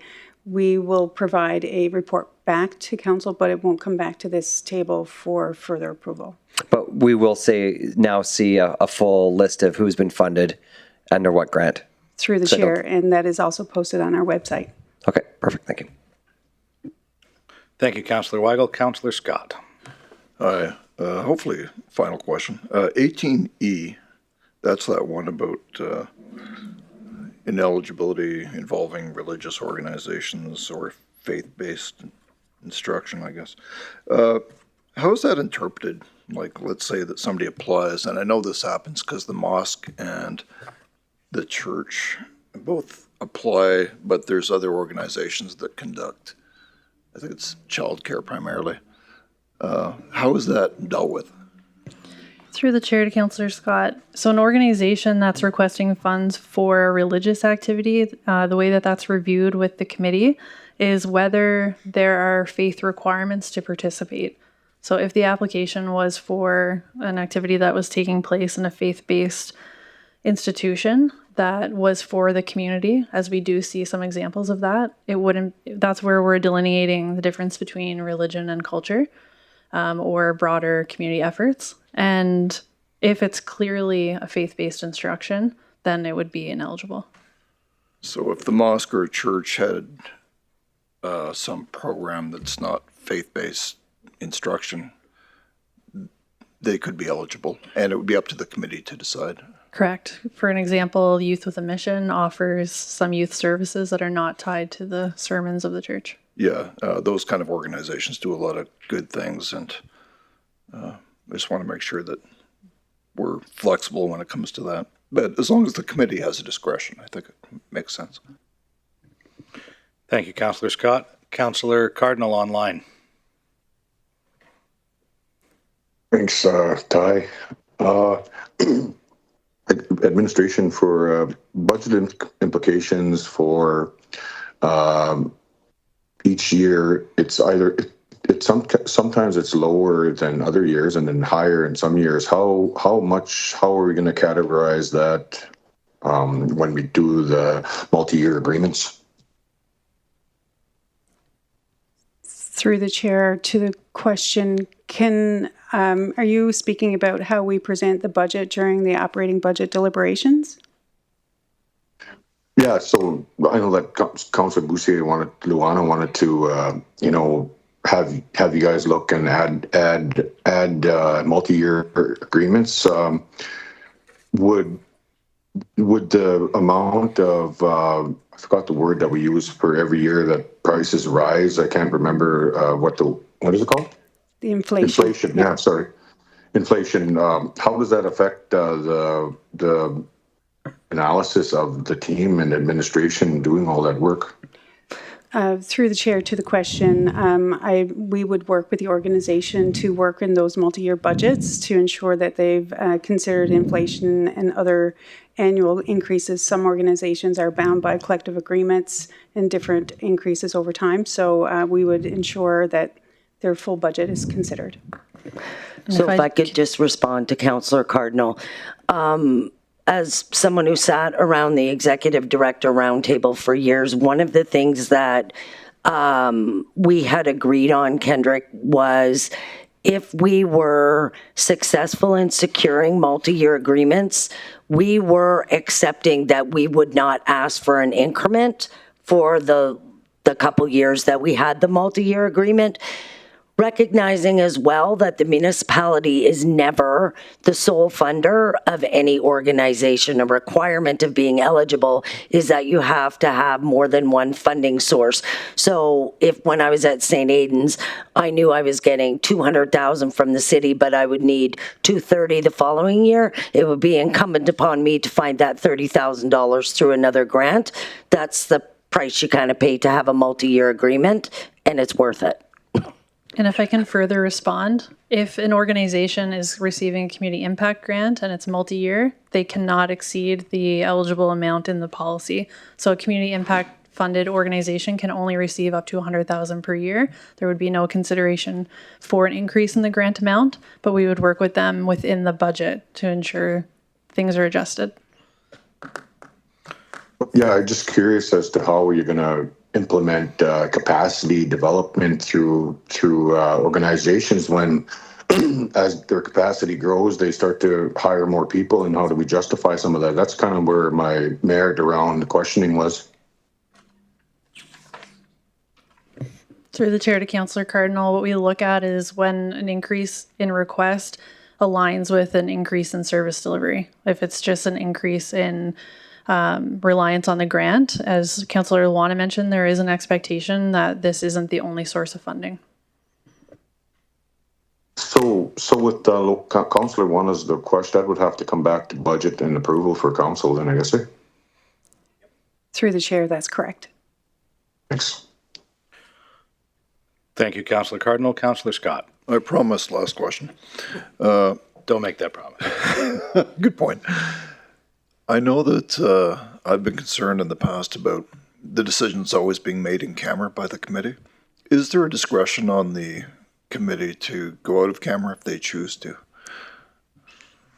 I can respond through the chair. One of the reasons that the committee initially went in camera was because otherwise it's a public meeting and organizations that have applied can come to the meeting. The bylaw doesn't provide authority to the committee to receive presentations or interactions with the applicants. So that was the original reason for doing that.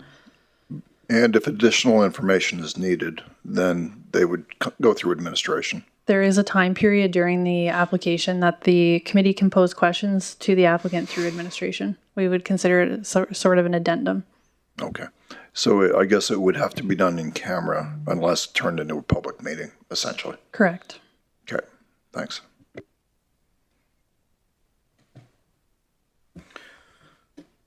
Okay. We don't have any delegates, so. All right.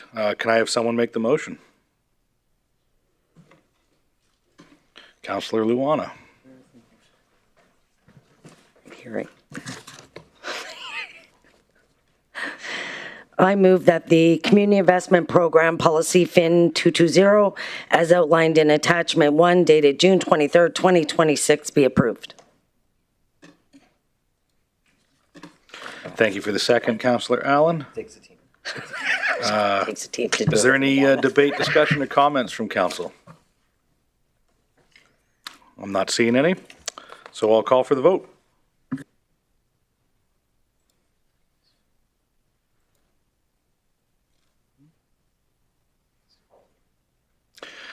Councillor Cardinal online, you vote in favor. Thank you.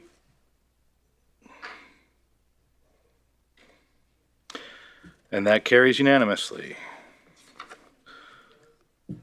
Okay, 5.5. Next, we have a report on Community Investment Program 2027 funding priorities and 2025 impact report. I'd like to invite Community Services to remain where they are, and please introduce the report. Good evening, Deputy Mayor and Council, and I'm still Tony Elliott, Director of Community Services, and I'm actually going to turn this one right over to Janelle to present the 2027 CIP funding priorities and 2025 impact report. Thank you, Tony. For the record, Janelle Fleury, Manager of Community Partnerships and Initiatives. We are introducing two recommendations to you this evening: to approve the 2027 proposed funding priorities as outlined, and to accept the 2025 Community Investment Program Impact Report for information. During a review in 2023, it was identified that the RMWB required a clearer objective for its community investment program. The municipality makes significant financial contributions to the social profit sector, and aligning those investments with community need is considered a best practice for funding organizations or granting organizations. To accomplish this, the recommendation that moved into policy was to have strategic funding priorities to demonstrate a return on investment focused on the greatest community impact. The proposed 2027 funding priorities are community participation and local opportunity, community well-being and preventative social services, accessibility, inclusion and belonging, Indigenous and rural community relationships, safe, connected and welcoming communities, value of culture, heritage, and regional pride. Definitions are outlined in the agenda package. The 2027 proposed funding priorities do not represent a significant departure from the 2026 approved funding priorities. Rather, they reflect an ongoing commitment to evaluating existing needs against current strategies and continual improvement in the delivery of CIP. The proposed funding priorities have been validated against current council-approved plans, showing alignment to council's priorities and strategies of the RMWB. Bringing forward the 2025 impact report with the proposed funding priorities is not accidental. The impact report is the culmination of several years of efforts between the community investment program and the social profit sector and building capacity for outcome measurement. Outcome measurement refers to a performance indicator that is qualitatively evaluated, meaning that the incidence of change occurring as a result of funded initiatives is assessed and reported. Efforts leading up to 2025 were focused on data accuracy to ensure the reported information is depicting service delivery realities. The 2025 impact report showcases the strengths of the social profit sector and the return on investment enabled by the community investment program, underscoring positive outcomes for residents that align with the same year's funding priorities. Highlights within the report show that across 53 funded organizations, 94 programs, projects, services, and events occurred. More than 46,000 residents were benefited from funded initiatives, which is 56% of the region's population, not including 3,390 volunteers who contributed. Volunteerism in 2025 was reported upwards of 43,800 hours across funded initiatives, equating to $1,130,040 in time contributed to the voluntary sector. As mentioned, outcomes in the report are aligned to the 2025 funding priorities. For example, because of community impact grant and sustaining funded initiatives, 86% and 97% of participants, respectively, felt celebrated and included in the community, which aligns with the priority for accessibility, inclusion, and belonging. 92% and 85%, respectively, reported positive results due to increased access to community support services and wellness. 99% and 95%, respectively, experienced positive change in initiatives that were aimed at building relationships with rural and Indigenous communities through community impact grant funded initiatives. These results can be seen on pages 13 and 16 of the report and are only a few of many highlights on the outcome measurements. I want to thank Josephine Bamenya, Martin Baranga, Amy Reed, and all of their staff who play a role in the outcome measurement training with our social profit partners, and to recognize these partners for the incredible work they've shown in collecting and reporting outcome measures for their funded initiatives. Again, the strength of outcome reporting seen in the impact report reinforces that strategic investment makes a positive difference for residents. We recommend Council approve the 2027 proposed funding priorities to enable continued success of the Community Investment Program, and accept the 2025 impact report as information to celebrate the strength of our social profit sector. And this concludes our presentation. Thank you. All right, thank you for the presentation. Now we'll move on to questions. Councillor Scott. How, and I know well-being is listed, would you say that covers mental health? And if you could just describe the breadth of whether we get a lot of applications in that realm. Through the chair, apart from the direct counseling services that were provided in 2025 to a couple of organizations, many organizations funded through the CIP undertake mental wellness as a priority. I think Janelle is looking for some statistics specific to that, but it's a common theme through many of our funded organizations.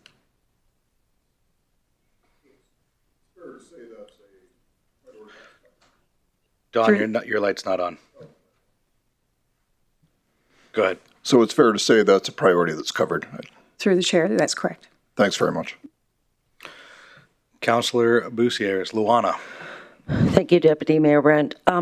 Is the outcome data based on FCSS funded or all across, like agencies that are not FCSS funded as well? Through the chair to Councillor Bussières, it's all funded organizations, which encompasses the FCSS. We also have a separate FCSS outcome report that we are required to provide to the province. Yeah, well done to your team. I know Martin well. Exceptional job on the data collection and analysis. It's great to see this, so thank you to them. All right. We don't have any delegates, so can I have someone make the motion, please? Councillor Allen.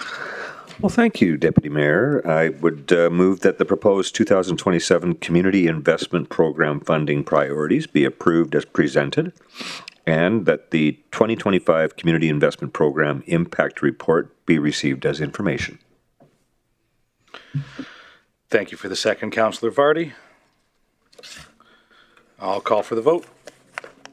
Any debate? Anybody got any points they need to make? No? Then I'll call for the vote.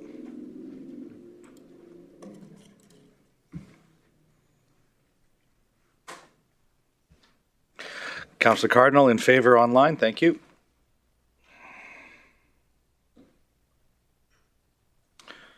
And the motion passes 8-1. Next, we're moving on to a report on Sapere Community Hall. I'd like to invite Project Delivery and Facility Services to introduce the report, please.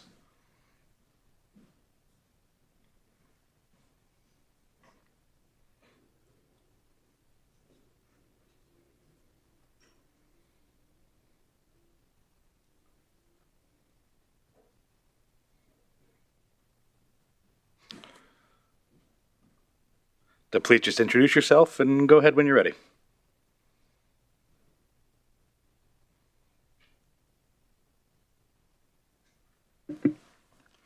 Good evening, Mayor and Council. For the record, my name is Erin Judge, and I'm here tonight representing administration with respect to the Sapere Creek Community Hall. The Sapere Creek Community Hall has been under construction or under consideration for several years. In 2016, a feasibility study was completed that identified the need for a dedicated community hall within Sapere Creek. The study highlighted the lack of local gathering and programming space available to residents and identified a community hall as a priority infrastructure need. Following the feasibility study, additional work was completed, including pre-design, detailed design, and the selection of a preferred site location. In 2023, Council approved approximately $9.5 million in funding to construct the facility based on the completed design. However, the project did not advance to construction at that time. Since that time, several years have passed and market conditions have changed significantly. Factors such as inflation, escalation in construction costs, and updates required to maintain the project scope have increased the estimated project cost. The current estimated cost is now $13.1 million, representing an increase of $3.6 million over the previously approved budget. Should Council choose to proceed with the project, administration is proposing a construction start in spring of 2027, with substantial completion anticipated for early 2029. The proposed community hall is designed to provide a flexible and accessible gathering space for residents of Sapphire Creek. The facility would support a wide range of community needs, including recreation, wellness activities, fitness programming, community events and celebrations, public meetings, social and cultural gatherings, and some key features of the facility include a community kitchen, fitness center, flexible multi-purpose meeting and event space, as well as accessible and barrier-free design throughout a barrier-free design throughout the building. The intent is to create a multifunctional facility that can support programming and activities for residents of all ages and abilities. The next several slides provide renderings of the proposed facility based on the current design. These images are intended to illustrate the overall appearance, layout, and functionality of the building.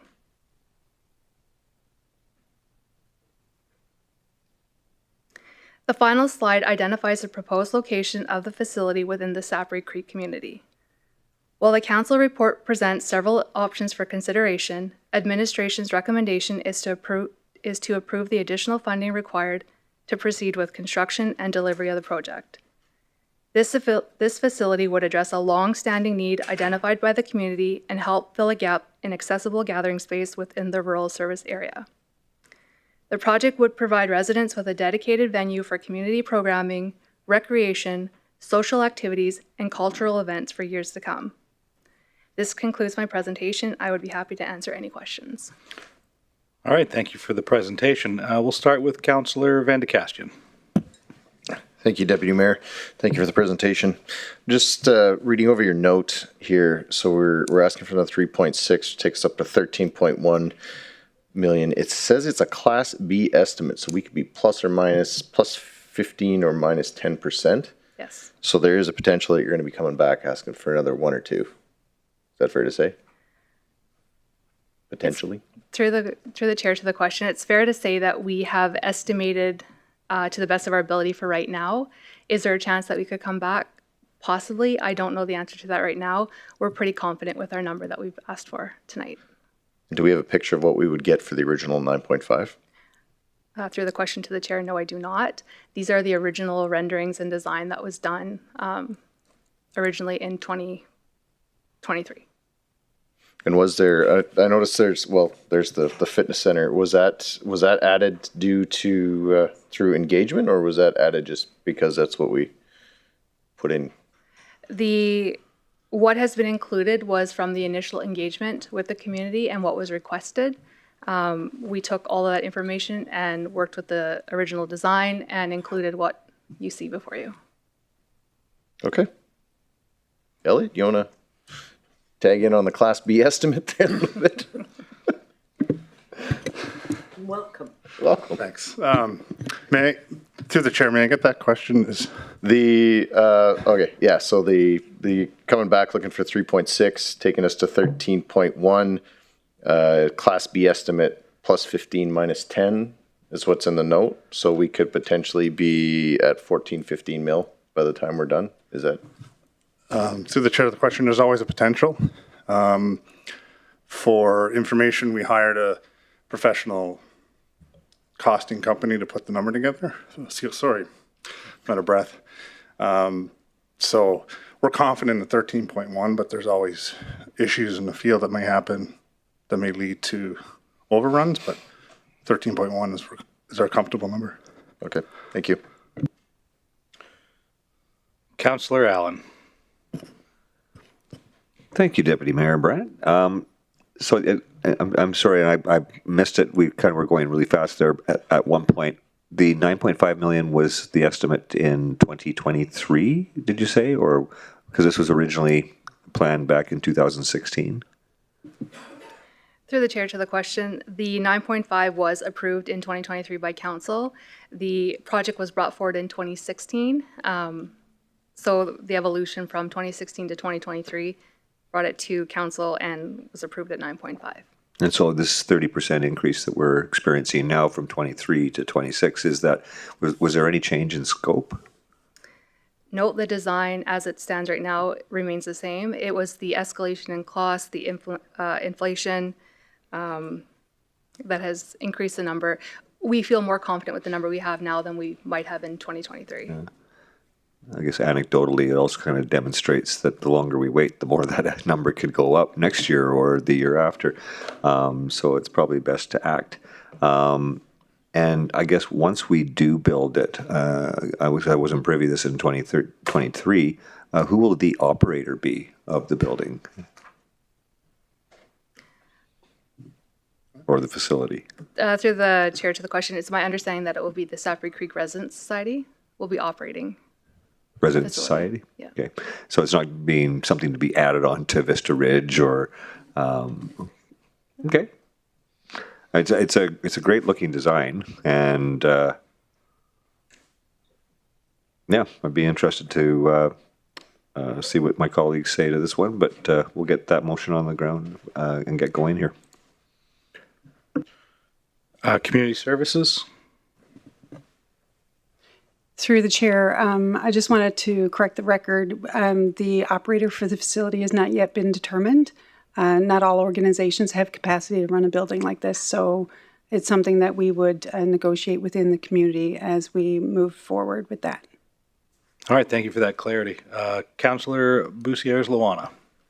Thank you, Deputy Mayor Brandt. Tony, just, it could be the municipality? Through the chair, that is not the model that we have right now. So generally for all the other small community group or community halls, it is a community-based organization that runs them. So we would be working within the community to find the right operator. Okay, thank you. I just wanted to more get on the record because I asked you this, Elliot, last week. Basically, if we were to request a change on this, like I personally don't like a gym because I want a community hall as I see a community hall, but any change would delay this already 10 years in the making project, correct? Through the chair to the question, mostly correct. There are minor changes that can occur to a design that we can kind of do in the field. If you're looking for significant changes, like changes to the size, things of that nature, to potentially see a savings or anything like that, that would mean I wouldn't call it a redesign, but a modification to the design. That does take time. We would see, because there's a bit of a gap between now and the start, so if we do shovels in the ground in, let's say, April, May next year, we do have a little bit of time to do a minor adjustment. I know there was a request from the community for a minor adjustment. But, you know, a significant, say, 20% reduction in size or something like that would be a significant change and would require significant redesign. Isn't the plan for a shovel in the ground this fall? It was not the plan. Oh, I thought it said fall, targeted for fall. Yeah, through the chair to that statement, I guess. The idea is that there is some work to be done on the design. We have to get it up to current codes, current standards. From there, then we enter the procurement stage. That stage has worked with the project management office and SCM together. So that would sort of be your planning winter stage. And then you wouldn't want to start construction until the ground is thawed. So the residents of Sapri can hopefully expect to be celebrating in their community hall in 2028, correct? 2029. I thought he said 26 and 28. I read it wrong somewhere then. I'm going to state that we plan to. I'll just walk through the schedule so everyone's aware, just because schedules are a hot topic. The idea is that we would have shovels in the ground for May of next year. The goal would be to put the foundations in, build the walls, get the doors, walls in, get the roof on, and what we call roof tight. So by winter 2027, you would have everything closed in, and then over the winter time, and then the following year, you would be able to build the inside. That summer in 2028, you'd put the final touches on the outside, and then by winter, you're polishing it up, bringing in all the furnishings, and then the goal would be early 2029. 29? I got that correct? Yep. Yep. Yeah. Okay. Yeah. And now, to clear, if we can expedite the schedule, we're going to work at that as much as possible. Expedite away. So when we get the contractor on board, that's when we can really work with that contractor to find out what kind of shortcuts we can take without compromising quality and the product, the final product. Thank you very much. Councillor Weigel. Thank you, Deputy Mayor. There's a lot of questions on this. I just want to be super clear. This is the same design that they designed in 2016, is it not? Or 2017, I think the design actually came in. The design, through the chair to the question, the design that I presented tonight is the same design. That hasn't changed. The request is for the additional money to build what was designed. Right, but this is the exact original design that came up 9 years ago. I just want to clarify, 9 years ago was a long time. We took this design off the shelf. Mm-hmm. So this was we finished this design, I think it would have been just prior to COVID, around that time. So 2016 was sort of the idea, and that's when we started the design. So we didn't finalize that till.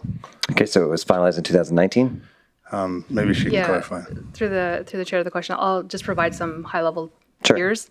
2015 to 16 was a feasibility study that was completed identifying the need for a community hall. 2017 to 2021, there was a pre-design and design completed to 90 to 95%. 2022, capital request of $7.5 million was not funded. 2023, the project was removed from the capital project list after it had been approved for the $9.5 million, and here we are today. Yeah. And so if I do remember it properly, so this is still the initial design. So the first one that came off the shelf. So I just want to ask for clarity, because sometimes there just seems to be confusion if we've expanded the scope, changed the scope. It's the exact same scope that we've started with. 100%. Okay. And so the funding, I believe, that came off at 9.5 is because when I asked about it to the CAO at the time, that 9.5 wasn't actually, it wasn't an actual cost estimate. We just threw money going, hey, we need to put money into a budget for this because we need to get it going. And the reason we pulled it off is because it wasn't an actual estimate of the cost of that scope at the time. Through the chair to the potential question. Sure. Correct. Okay.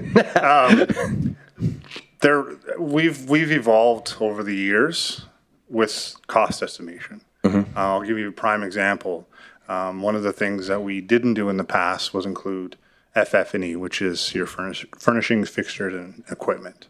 So for those of you that sit here on Mayor and Council may remember when facilities did the renovation of the first floor here, we came back to council to ask for that additional money. So I would say that we're more comfortable with the number where it sits today. It's hard for me to speak for the department that put this together. Yeah, I don't believe it was you. No, it was not me or the people that were around us now or may not be involved. The person that was in charge of this project is now retired in the community. So yeah, I just remember I was part of that conversation, and one of the reasons we pulled it off because that money wasn't attached to a real thing. We were looking at other locations. We're looking at maybe attaching it to Vista Ridge, going beside the ice rink, attaching it to the fire hall. Lots of ideas were swirling around, and so we landed now at a B estimate. And so just the money movement, it wasn't like this is what it was going to cost at that moment, and now it's inflated. This is just the actual number now. But I just want to make clear that 9.5 wasn't attached to an actual estimate. Correct? I would say that it wasn't maybe attached to an accurate estimate. So there was more risk associated with potentially going from 9.5 to a much higher number. Right. We've seen projects in the past and projects today that we start at 10 and it ends up 15. So I think with our historical numbers associated with our recent builds, we're much more comfortable with where we sit today. Okay. Go ahead. Yes. Okay. Thank you. Okay. Councillor Vardy. Thank you, Deputy Mayor. So from my understanding, the feasibility study was done in 2014. Since then, we've seen expansions of Vista. There's been a skate park, aerial park, ODR, mini golf. We have not revisited this design since the feasibility study in 2014, even though there's been additional infrastructure, recreational infrastructure in Sapre Creek. Is that what I'm understanding?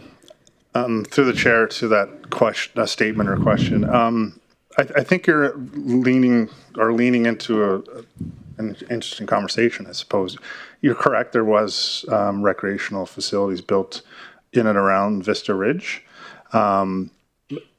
The idea of this community hall, and this is maybe an opinion, so I got to be careful.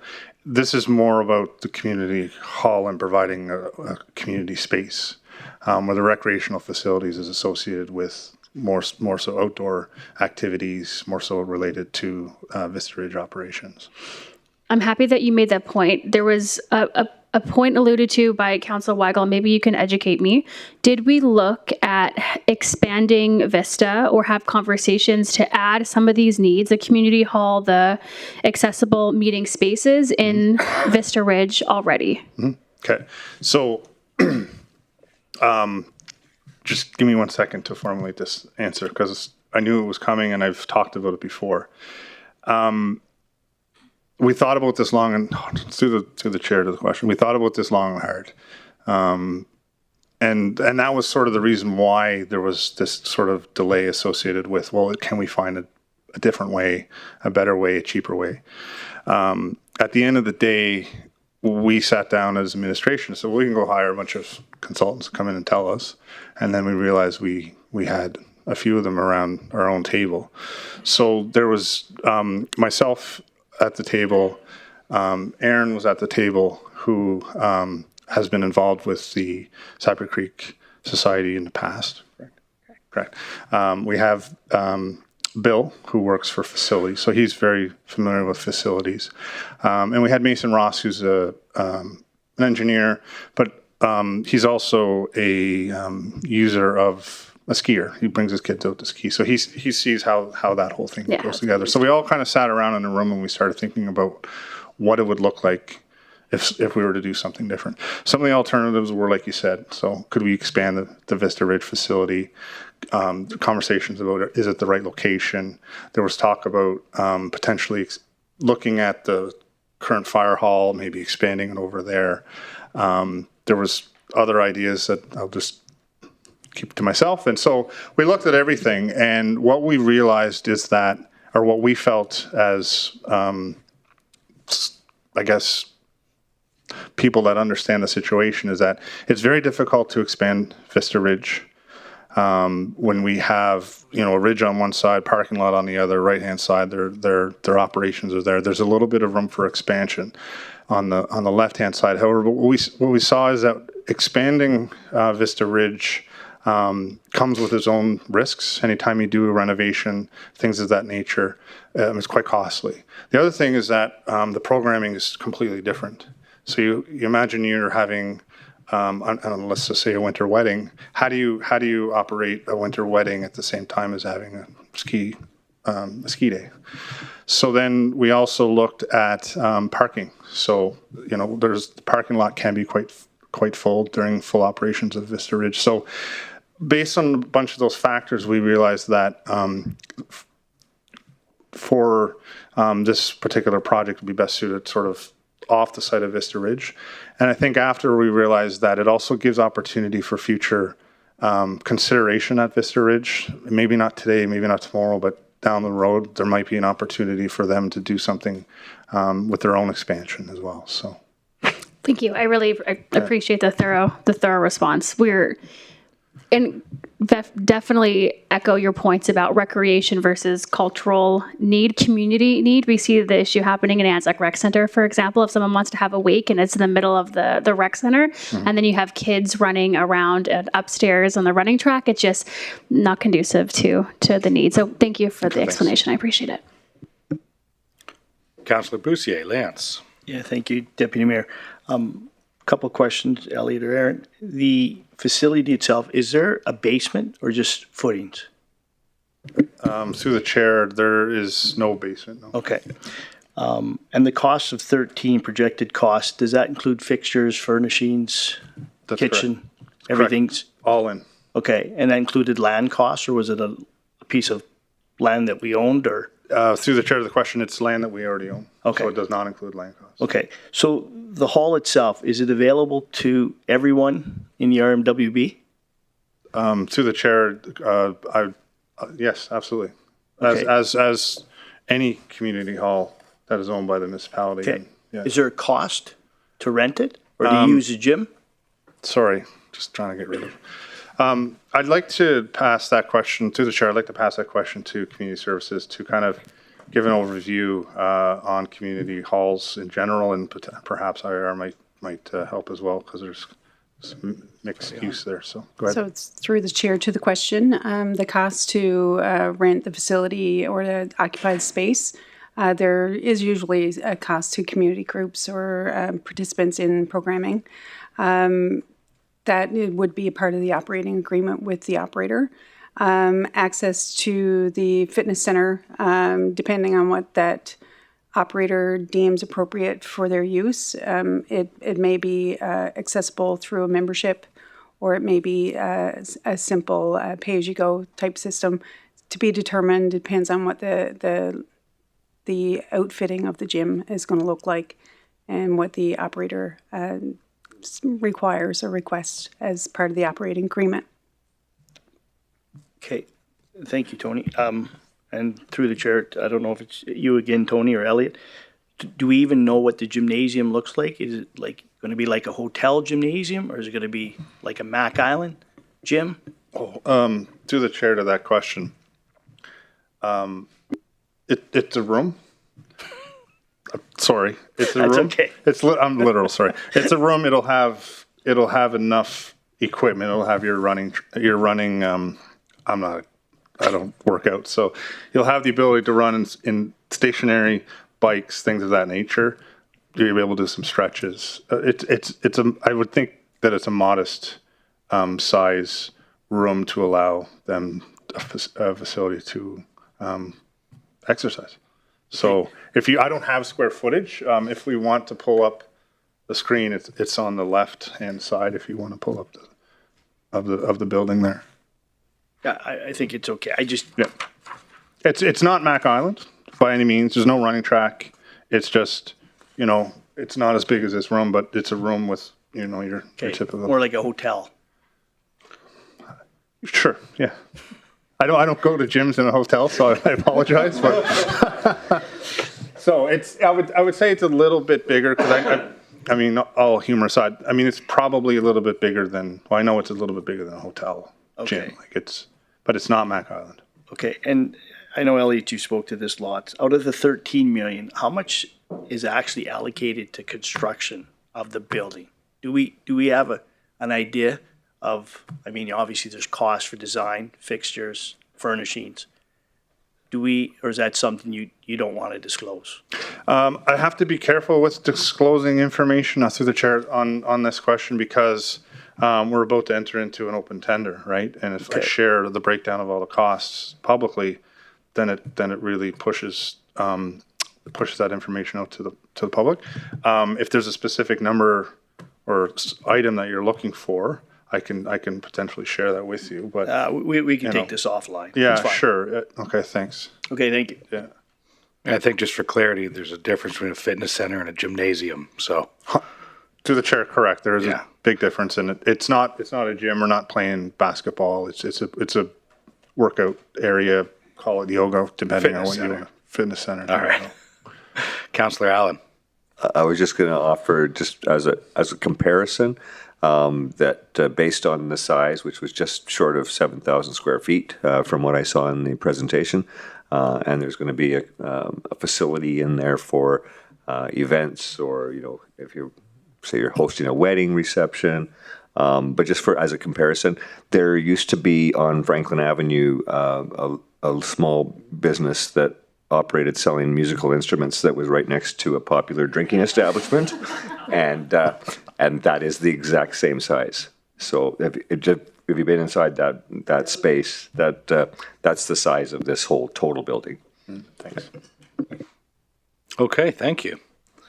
Any more questions? No? So then, do we have any delegates? We do not. Can I have someone make the motion, please?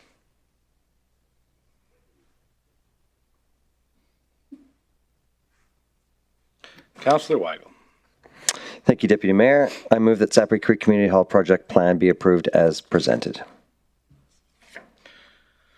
Thank you for the second, Councillor Bussières, and we'll move to the vote.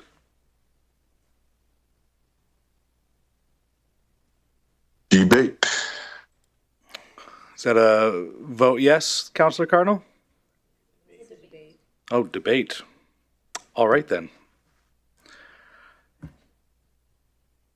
All right, well, then we're moving on to debate before the vote. Anybody have anything to discuss?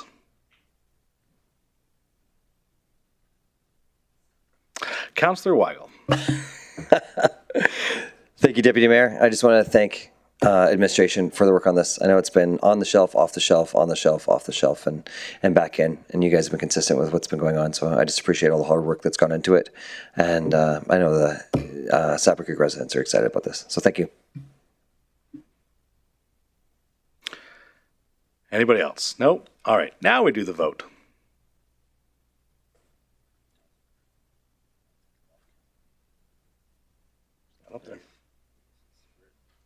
Councillor Cardinal online for it. Thank you.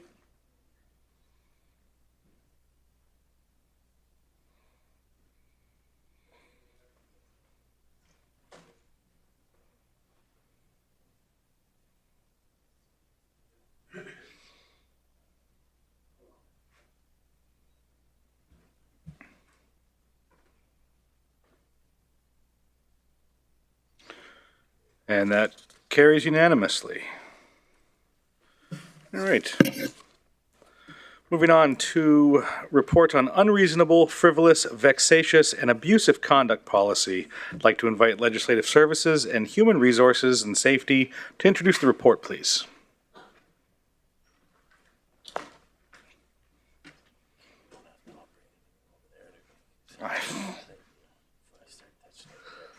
Oh, I'm not touching it.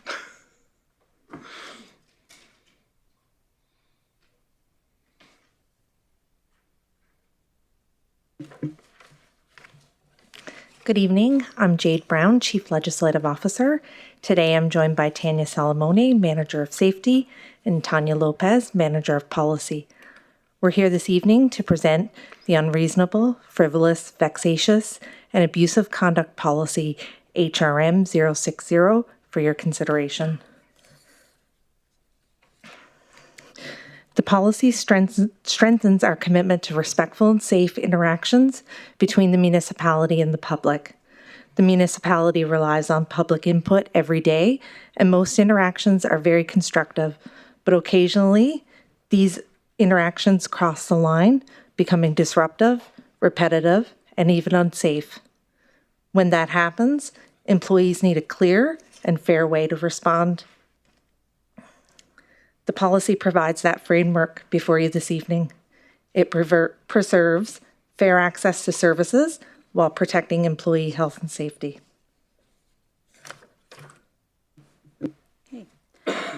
The policy defines 4 types of problematic conduct to ensure that everyone is working from the same understanding.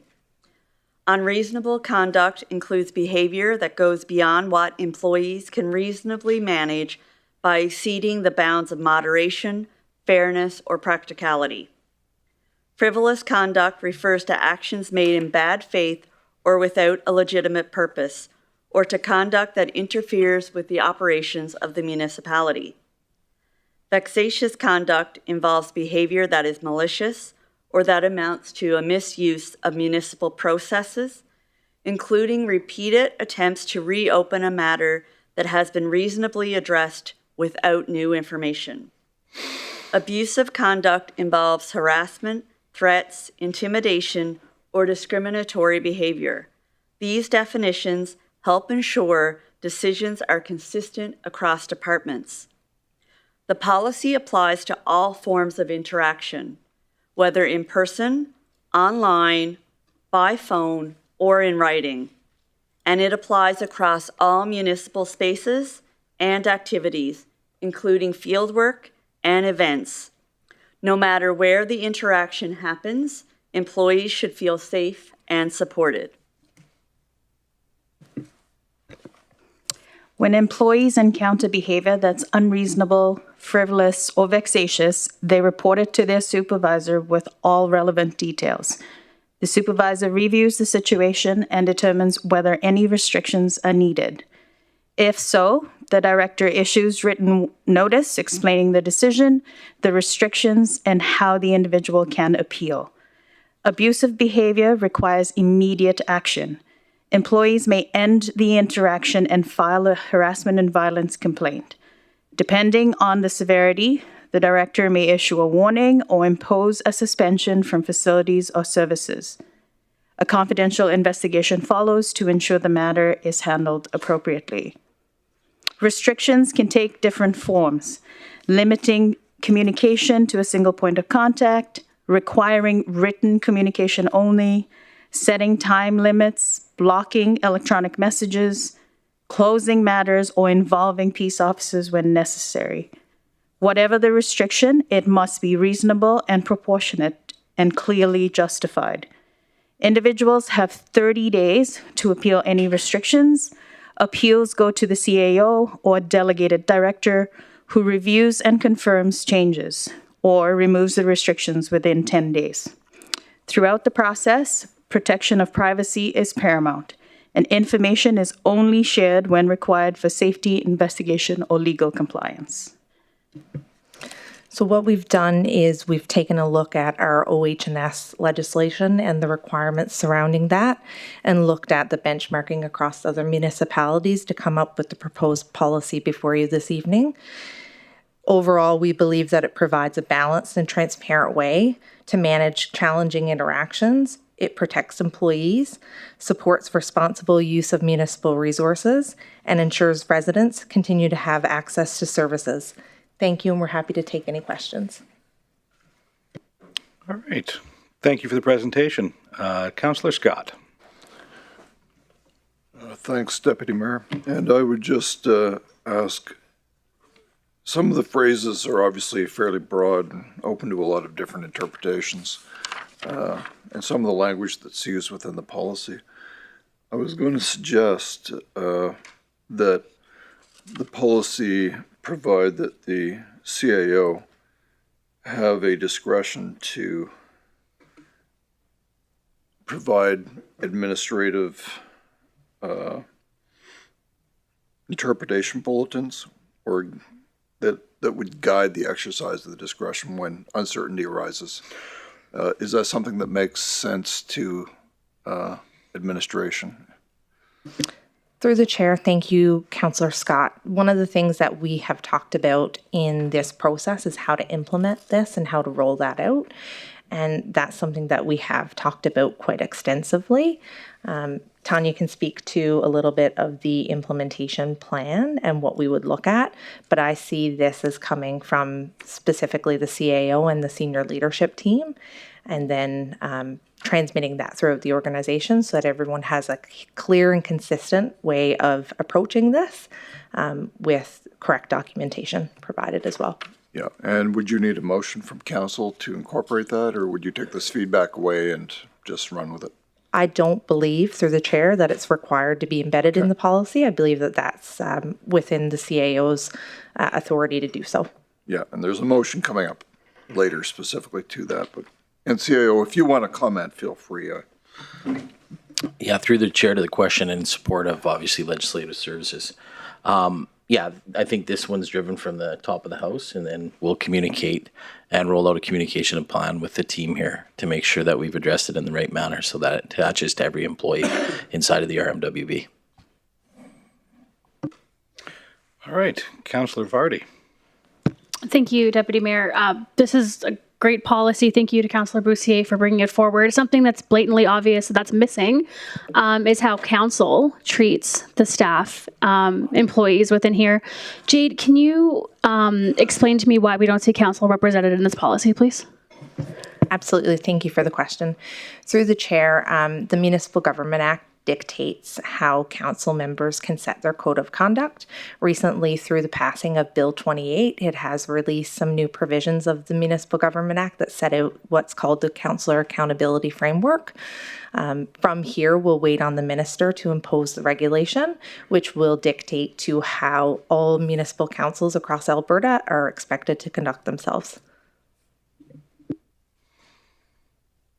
All right.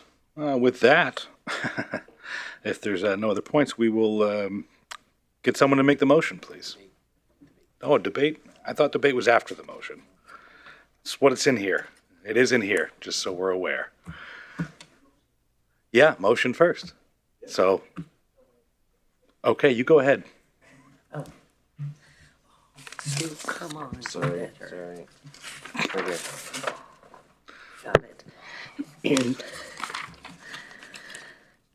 I move that the unreasonable, frivolous, vexatious, and abusive conduct policy HRM-060 as outlined in attachment 1 be approved. Thank you for the second, Councillor Van de Kastian. Now, anybody have any debate, discussion, or comments? I'm not seeing any. Oh, I do. Yes, there is. I got some. Oh, thanks. Go ahead, Deputy Councillor Mayor. Cardinal.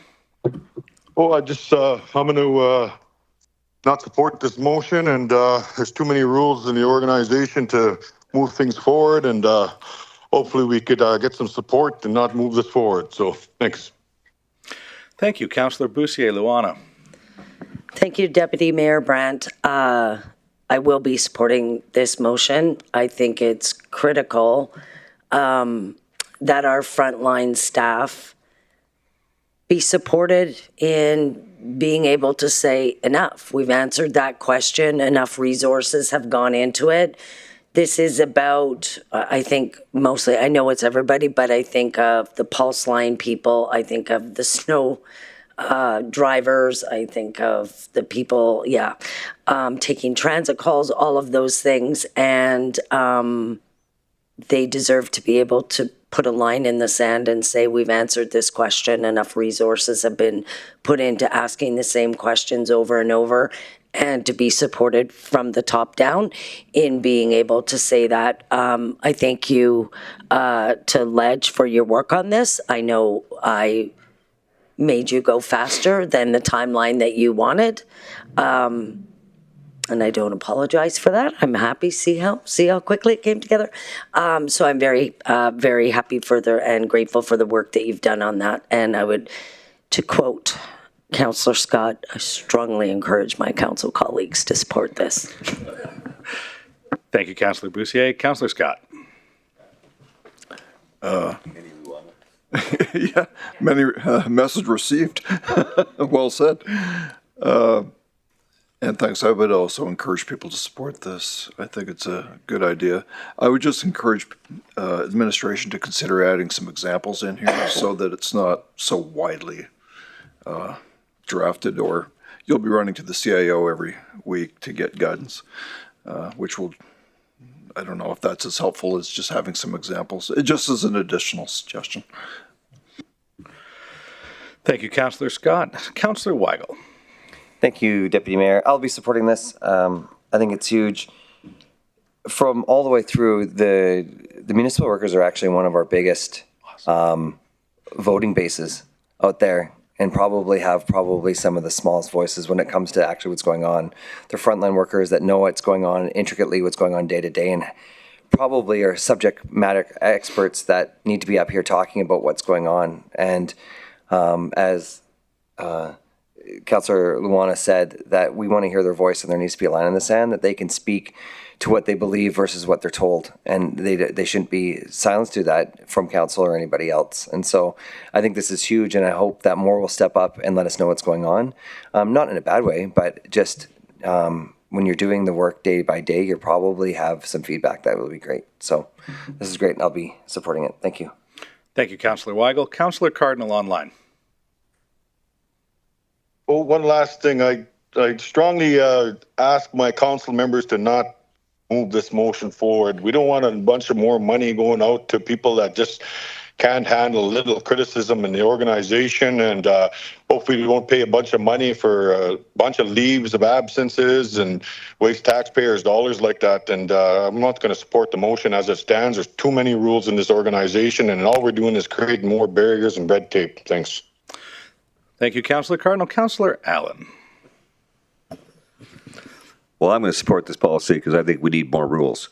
No, actually, just at the end of the day, it's so important that we have something that is clearly defined. Having the full policy, I mean, there's a lot in this document, and it's good for, I think, as 10 pages of reference material for when an employee wants to really get into the details. But I think when you're bringing it forward to administration, just a suggestion or recommendation, as Councillor Scott would say, if we could have it, or if you could bring that forward in just a one-page document, they could even have it posted on a wall somewhere. But something that is very simple and laid out, what to do if you have a situation like this. Because, man, going through all 10 pages with everybody is going to get a little complicated at times. But I think it's well thought out. I think it's really there's an awful lot in here. And it's open to interpretation as well. So knowing that it's coming from the top down, from the CAO's office, is important. Yeah. So, yes, I'll be supporting this. Thank you, Councillor Allen. Councillor Scott. I promised last time. Don't make that promise. Just a final note, I would just encourage us to really address online harassment or online conduct that impacts people, because it's becoming a trend, obviously. And with that, I strongly encourage everyone to support the motion. Okay, there are no other debate points. I'll call for a vote.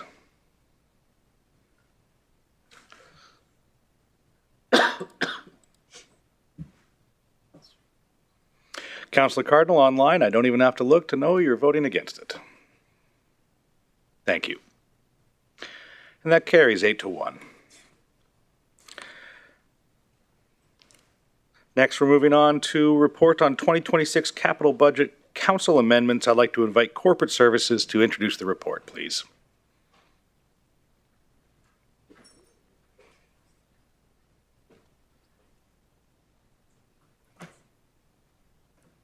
No.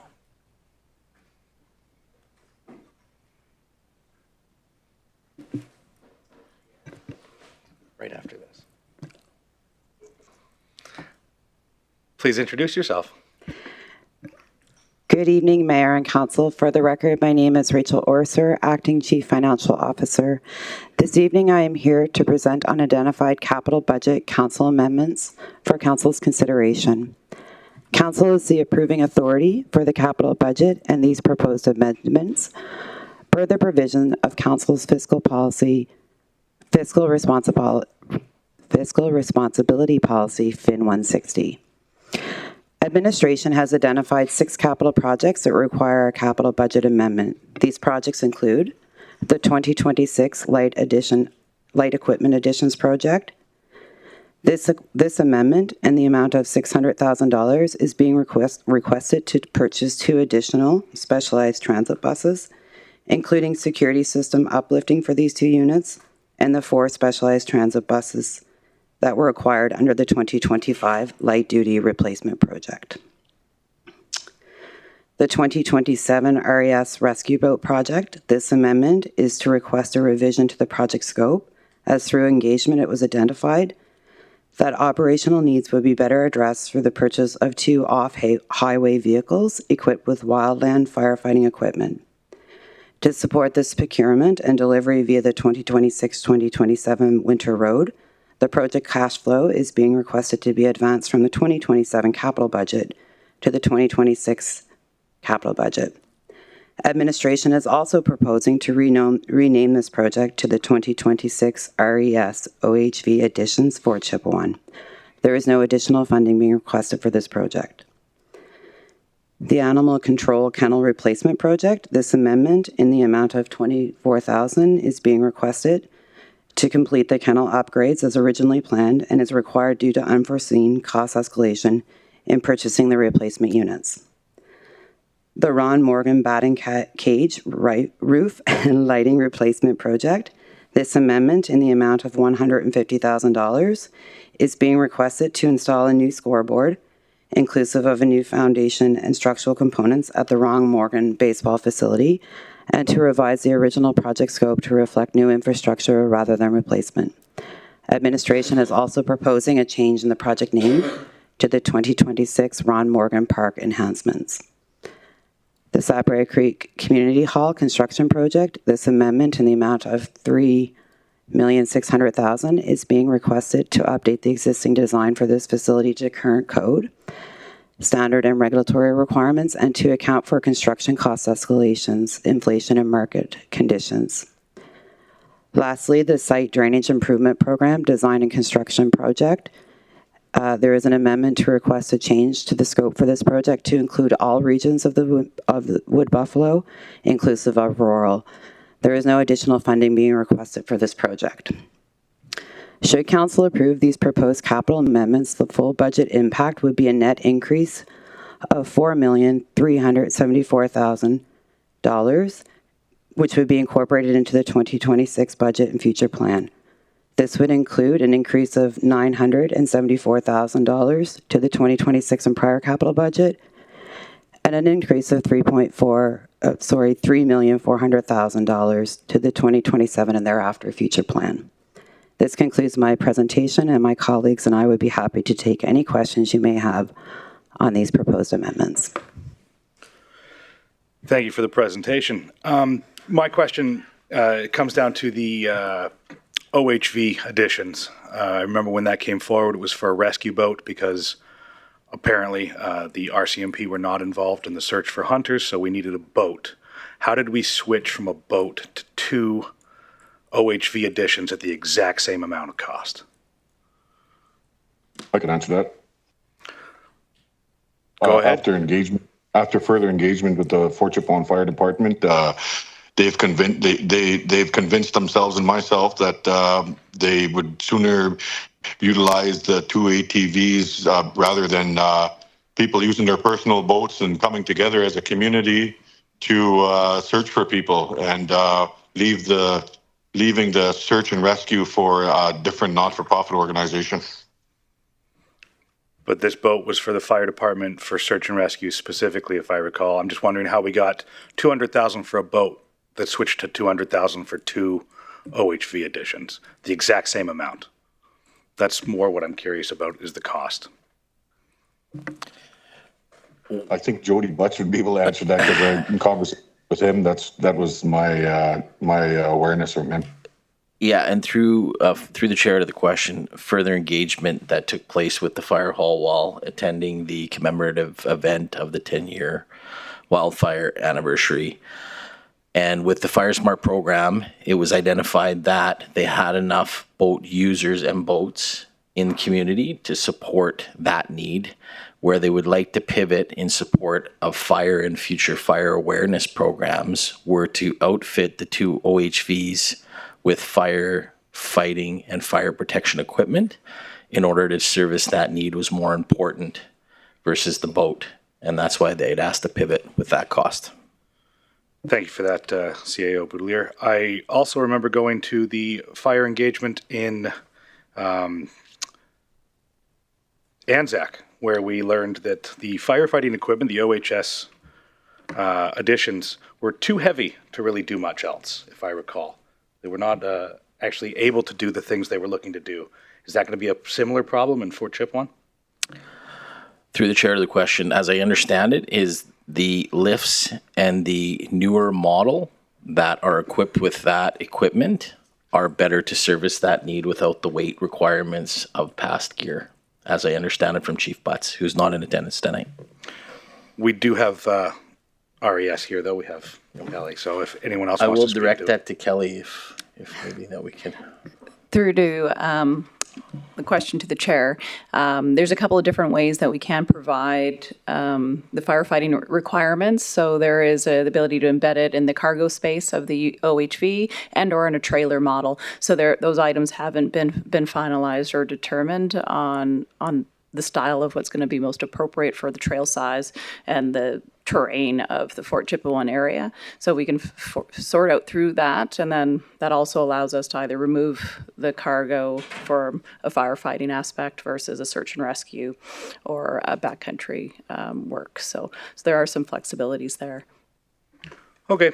My only concern was, like I said, this was brought forward because we needed a boat for rescuing purposes. Now it's switched to something else. So no problem. I'll move on. Councillor Van de Kastian.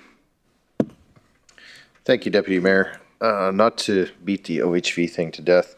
In the note here, you're looking to move that through the 2026-2027 winter road, obviously cheaper than barging it. Do we have a template of what we're going to buy, or are we going to be stuck in tendering forever and miss our window to get this up there? I can answer that. Councillor Cardinal, go ahead. Director Cardinal. Be no different than Sapri Creek. Things change, man. I'm not sure I understand your answer, Kendrick, the question is do we have a template of what we need to buy so that we don't get stuck going with a tender back and forth and miss the opportunity to get it up on the winter road? Yeah, I think through the chair to the question, I think that was exactly the drill that we were running now, is wanting to advance it so it'd be ready to take up on the winter road, have it in community so that it would be ready for the 27 fire season. Okay. My other question is the site drainage improvement program, design construction, inclusive of rural. Is this to address issues that have come up since the installation of RWSS and other things? I'll defer to Director White on this question. Through the chair to the question, I'll explain this one is that the original business case said urban areas. We want to just stretch it across the region. We plan to leverage this program to hit some hot areas of Sapri Creek. We can leverage the remaining funds for some of that work. There may be some other areas as well. There has been a lot of conversation around RWSS, drainage, potential linkages between the two. I would not say this is to investigate and solve that problem. That seems to be a bit of a bigger question out there. This is more to address what we can solve today. Okay. Thanks, Elliot. Yeah. That's all I have. Councillor Bussier, Luana. Thank you, Deputy Mayor Brandt. Director Smith. It's you and me again. The 2026 light equipment addition, based on the motion earlier to look at pivoting back to smart style, would that change this need? Through the chair to Councillor Bussier, the TMP asked for 12 on-demand buses. We purchased 4. This additional 2 will bring it to 12. So what we presented tonight, it will meet that demand. When we come back in September and we present a business case for SMART, it depends on do we go at SMART at previous service level or SMART at current service level. We could need anywhere between 6 to 10 buses. So this would not be an overpurchase then, regardless of what happens? Through the chair to Councillor Bussier, no. We need these buses now. Am I correct that prior to moving to the transit master plan, the municipality offloaded some buses? We sold some? Oh, sorry. Through the chair to Councillor Bustier, the only bus in my tenure that we've ever disposed of would be the one that we gave to the Golden Years. Okay. Other than that, we haven't bought any buses since 2016. These buses that's coming before you is the latest and greatest. Okay, and it was just some that were retrofitted is then what I'm thinking of? Like put tether bolts and different things, or were those the new buses? Through the chair to Councillor Bustier, with the 2007 Transit Master Plan, there was an enormous amount of buses. I want to say maybe about 80 that was purchased. And through that plan, some of the buses were used for hotel shuttles. That was the plan. So we didn't move forward. So we used those buses as smart. If you can recall, those buses were tied to green trip funding. So we were tied to keeping those buses, so we had to utilize them. We couldn't dispose of them. Okay, thank you. And then keep your mic on. My next question is, I need to understand the value in changing the Ron Morgan batting cages roof and lighting replacement to a broader park enhancement. It feels like we are going to be more disconnected from individual project completion when I know we're funding batting cages and light replacement. We are earmarking money specifically for that, whereas changing it to the broader park enhancement seems to me that it is undertaking other enhancements that haven't been approved. Can you explain the name change to me? Through the chair to Councillor Bustier, this change is just to include the scoreboard. So it's to, instead of having a couple different projects, then the enhancements would include all the projects. And when we came, unfortunately, I did a bit of sleuthing into this, is that this scoreboard was purchased separately. It was purchased under a different project. It should have came forward during the 2026 ask. It didn't. So we have the asset. What we're looking for here is additional foundation installation charges to install it. So it's just to make it more inclusive. So would this be a project that closes after the batting cage light replacement and scoreboard are completed? Through the chair, I'll refer to Elliot, who's delivering a project.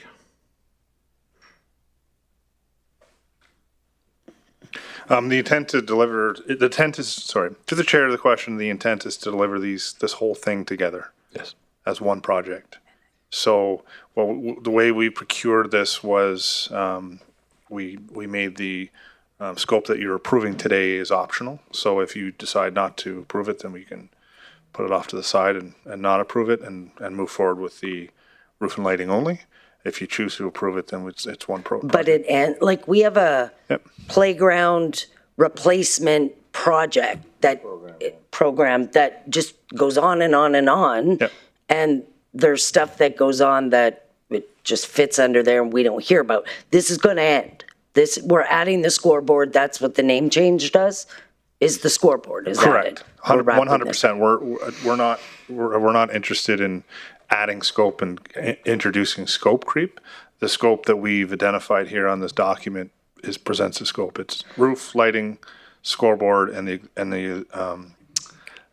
foundation and piles that go with it. Okay, and then my last question, I don't know if it's for you or Keith, or Rachel. We give an operating grant to minor baseball to manage that park. It's for all intents and purposes their park. We give the money to manage that park.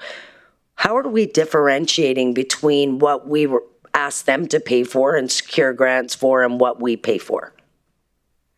Or is it a Tony question? Through the chair to the question, as the operator of, in this case specifically, Ron Morgan Park and Ross Hennigar Park, and I think there's a few other small ball fields that they operate, they're only for operations. They get no capital funds. I think that at one point they had one small capital grant to procure a gator when they were doing Howard Pugh. So they don't have capital funds, and we don't expect organizations to secure grants or do fundraising for operations of our facilities. So there is no expectations when they're operating something that otherwise we would have to operate anyways. That makes So sense. again, not expecting them to, but as part of partnership and collaboration, nonprofits have access to a number of grants, including capital grants. And one came out I just told Kyle about for $1 million for groups to apply for, very clearly for capital. Why wouldn't we ask them as a partner and leverage their status as a nonprofit to secure additional funding? Through the chair, when those types of opportunities arise, there are some situations where a nonprofit operating a municipal facility may not qualify because they don't own the asset. And in some situations, municipalities don't qualify, so we don't apply for those types of grants. We do seek opportunities. The CFIP, the Community Facilities Enhancement Program, for example, is something that we have jointly applied for facilities like the Doug Barnes Cabin. We have partnered with that organization for those grants. So it depends on the type. For some of these upgrades, specifically to these baseball parks, we haven't really identified anything in particular. We can explore that, but it hasn't come up right now. I would like to see that, because if it's not an expectation or even something we're asking, we're leaving lots of money on the table. And I mean, Councillor Scott brought it up a number of times about the money that we leave on the table when we don't lobby, when we don't apply, when we don't do those things. So I think it's fair to expect a partner to do their part, and especially when we're giving them money. Like we can offer to, not we, but you have strong grant writers in your department that could maybe offer some help. And I know Fuse Social is a supporter of the nonprofit sector too. So anyways, I would just like to see us try to leverage every dollar we can get provincially, federally, and from foundations to support our operations. So thank you. All right, no other comments, discussions, or debate points. We'll move on to, yeah, we don't have any delegates either, so can I get someone to make the motion? Councillor Allen. Thank you. I will move that the 2026 Capital Budget Council amendments, as summarized on Attachment 1, 2026 Capital Budget Council Amendments Net Budget and Plan Impact Summary, dated June 23rd, 2026, be approved, and that the revised cash flow of capital projects, as summarized on Attachment 2, 2026 Capital Budget Council Amendments Net Budget and Cash and Plan Cash Flow Impact Summary, dated June 23, 2026, be approved. Thank you for the second, Councillor Weigel. Any other debate, discussion, comments? I'm not seeing any, so I'll call for a vote.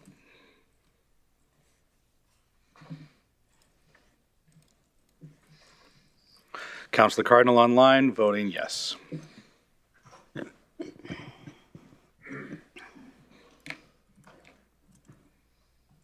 And that passes 8-1. Next up, we have a report on capital budget council fund swap amendments. Corporate services remain seated.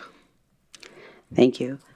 Good evening, Mayor and Council. For the record, my name is Rachel Orser, Acting Chief Financial Officer. This evening, I am presenting unidentified capital budget council fund swap amendments for consideration.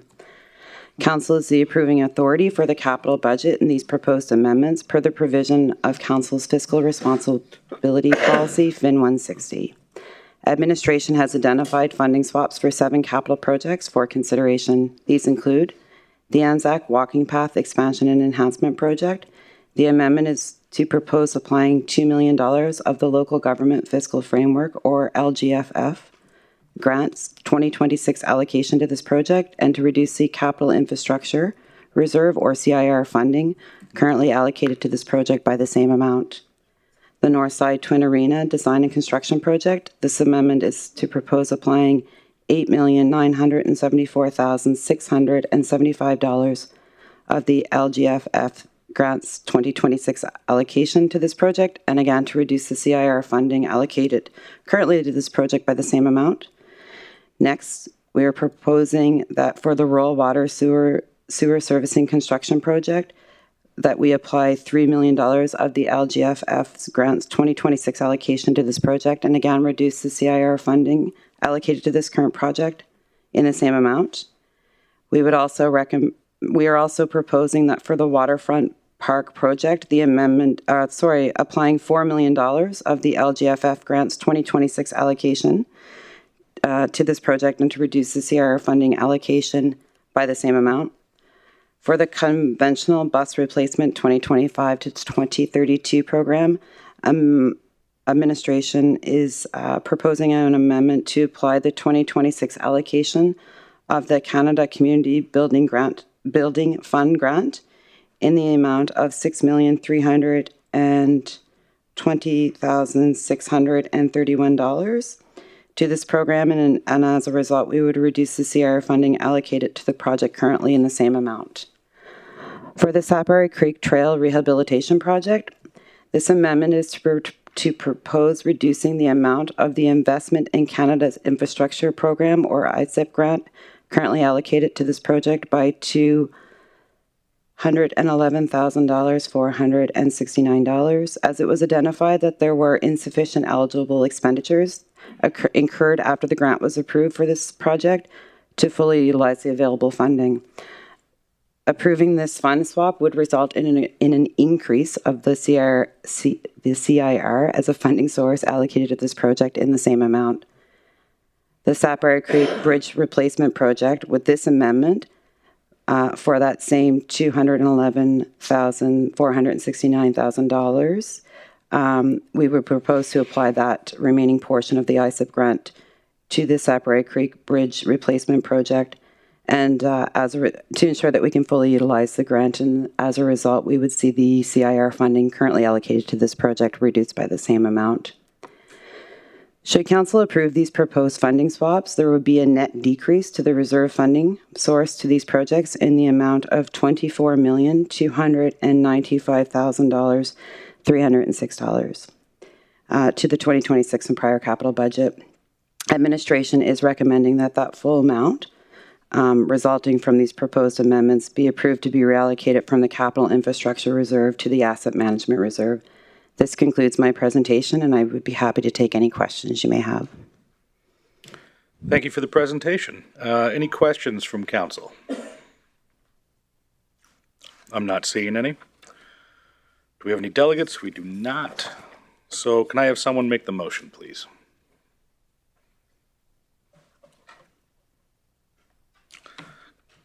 Councillor Weigel.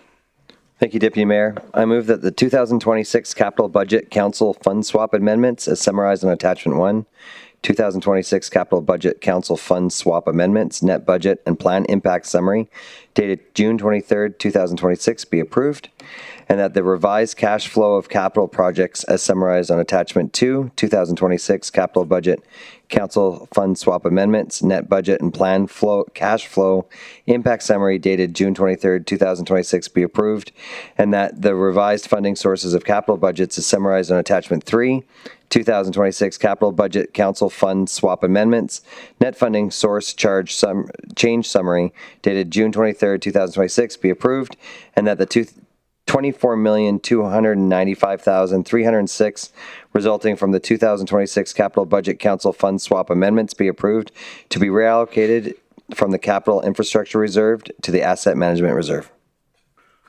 And thank you for the second, Councillor Bussier-Lance. So moved. Any debate, discussion, or comments? Councillor Bussier-Luana.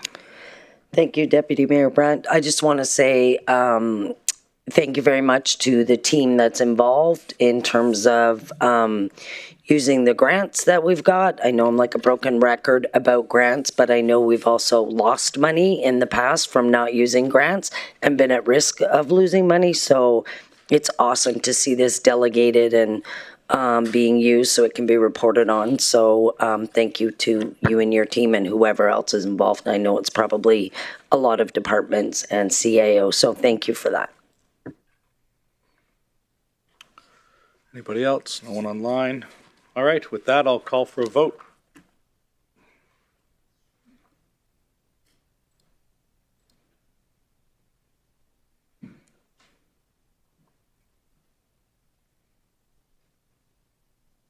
Councillor Cardinal online, vote yes. Thank you. And that passes unanimously. To my council colleagues, do we need a break or we just want to keep pushing through? Okay, just checking. Someone already asked. So, we'll move on to item number 6.1, councillors' motions. I'll ask Councillor Scott to read out his motion. Thanks, Deputy Mayor. I wasn't sure if you were anticipating difficulties with the next one or not. Hopefully not. So, I, Don Scott, move that administration be directed to prepare and present amendments no later than the end of October 2026 to Chief Administrative Officer Bylaw number 25/018 and any other bylaws or policies requiring revision to establish appropriate CAO approval authorities and streamline municipal processes, support timely decision-making, reduce unnecessary procedural barriers, and enable practical and proportionate administrative actions, and that these amendments include provisions that enhance administrative efficiency by granting the Chief Administrative Officer the appropriate level of authority to carry out these functions, as well as a mechanism for issuing directives or interpretation bulletins to guide the exercise of discretion within the municipality.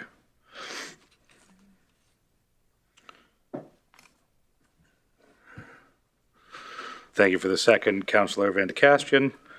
No delegates. Debate. Councillor Scott, would you like to speak to your motion? Yeah, just relatively briefly. This is not about giving more power to an individual. It is about strengthening the institution. Council's role is to establish the destination. Administration's role is to determine the most effective route to get there. It is important that we ensure the CAO has the tools necessary to effectively serve residents and businesses regardless of who holds the position. Discretion allows common sense. No bylaw, policy, or guideline can anticipate every circumstance. We as a municipality need to avoid unnecessary bureaucracy. The objective is not to bypass policy, but apply it intelligently. Council should focus on the big stuff, the strategic plan. Delegation of routine administrative decision allows council to focus on the larger issues facing the community and the region. Delegating authority does not eliminate accountability. Council retains oversight while avoiding involvement in routine operational matters. Modern municipal governance requires administrative flexibility. Municipalities operate in increasingly complex environments involving provincial regulations, environmental requirements, labor issues, developmental pressures, infrastructure demands. Rigid systems are unable to respond effectively to modern challenges. And I would suggest that many operational decisions require timely responses. If decisions go to council, decisions are delayed, residents become frustrated, businesses face uncertainty, opportunities can be lost. Providing the CAO with authority allows the municipality to be more responsive. In complex matters, this is a big advantage. The CAO is often well positioned to make informed administrative decisions. A well-defined delegation framework promotes consistency.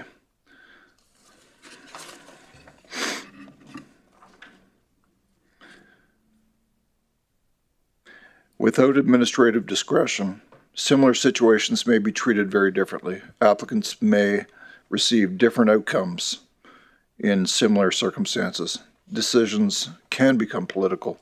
So I would just encourage everyone to support the motion. Thank you, Councillor Scott. Moving on to debate, Councillor Bussier-Luana. Thank you, Deputy Mayor Brandt. I am incredibly worried about the volume of work that, I mean, you're essentially, this motion is asking our legal and legislative team or CAO delegating to a bunch of different directors to go through all of the policies and find efficiencies, which as a practice, I don't disagree with. As a process, I think by October is burdensome.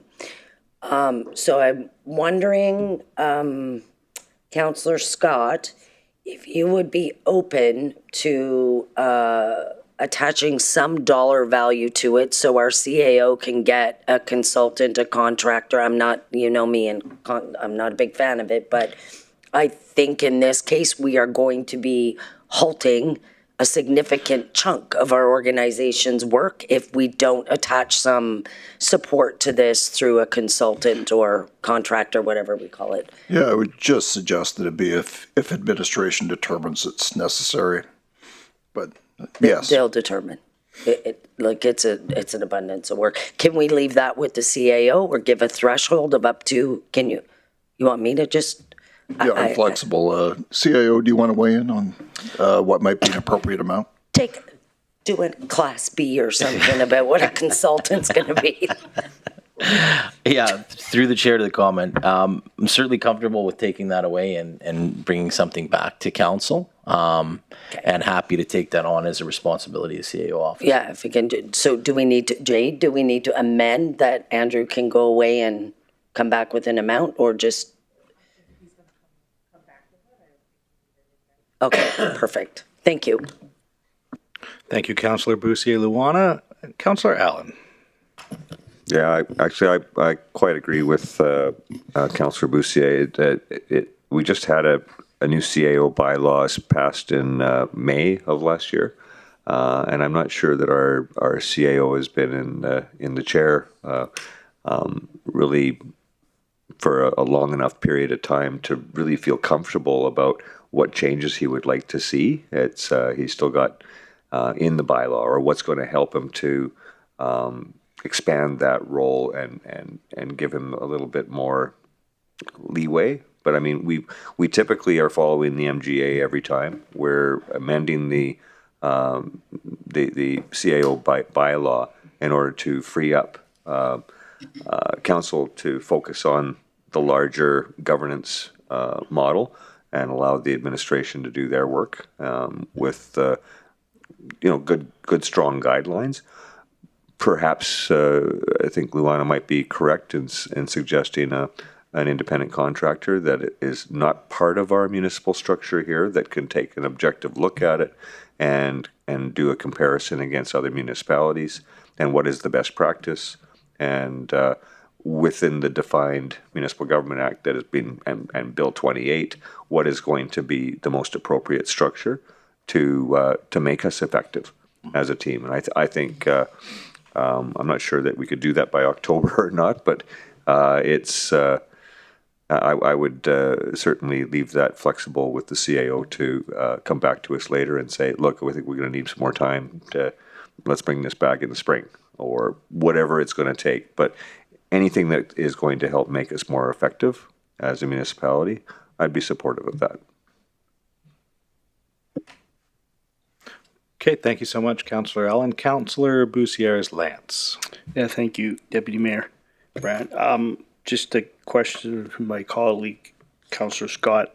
And obviously, I'm not just going to want to get in debate tonight, Don, but is there an example that you can provide where you would like to see maybe council relieved of a decision that maybe is a council decision today, but then it becomes a CAO's decision through this exercise? Yeah, I think a lot of the decisions we've seen brought up to council probably could be dealt with administratively. One thing I've observed about this council, and I've mentioned it to some of my colleagues, is that the volume of decisions that come to this table exceeds what I have seen occur in other municipalities. And I think we can't micromanage our CAO. I realized there was a CAO bylaw passed recently, but this is an opportunity for this council to update it. And I'm completely flexible as to getting a contractor to investigate it. I think it might make sense. And we might want to just suggest a cap. And if there's any sense that we're going to exceed the cap, then he should come back to council. One thing I would like to see this council do is focus more on the big picture instead of so many of the smaller items. And we had a perfect example of when discretion is going to need to be interpreted a fair amount tonight, when we were talking about frivolous, vexatious, and all the various ways that could be interpreted. There was phrases in that policy like embarrass. One person can be embarrassed when another person might not be. How do we start determining all these things? I think giving the CAO some authority to determine discretions is going to help this council a lot and hopefully save a lot of things in the future that come our way. Okay, I guess my last question is, it's certainly not looking to give the CAO of the time carte blanche, correct? No, we still will always have oversight, and once the policy comes forward, then we can modify as needed. I still want to see accountability, but I do want to see a more efficient municipality is the way I'll describe it, so that we're nimble. Just because decisions sometimes administratively certainly need to be made, probably slower than the reality permits with the bureaucracy that's built up over time. Okay, thank you. I mean, I will support this. Thanks, councillors. Any other debate points or discussion? I'm not seeing any, so we will call for a vote. Oh, I apologize. Councillor Cardinal online. Thanks. My question, I guess, would be to Don. I'm just curious, Don, with the CAO bylaw that we passed previously, probably about 2 months ago now, I guess it's been. How much of a difference and impact does this motion have? Any different than the CAO bylaw? Because I still believe that the CAO still has quite a bit of amount of power to be able to move things forward.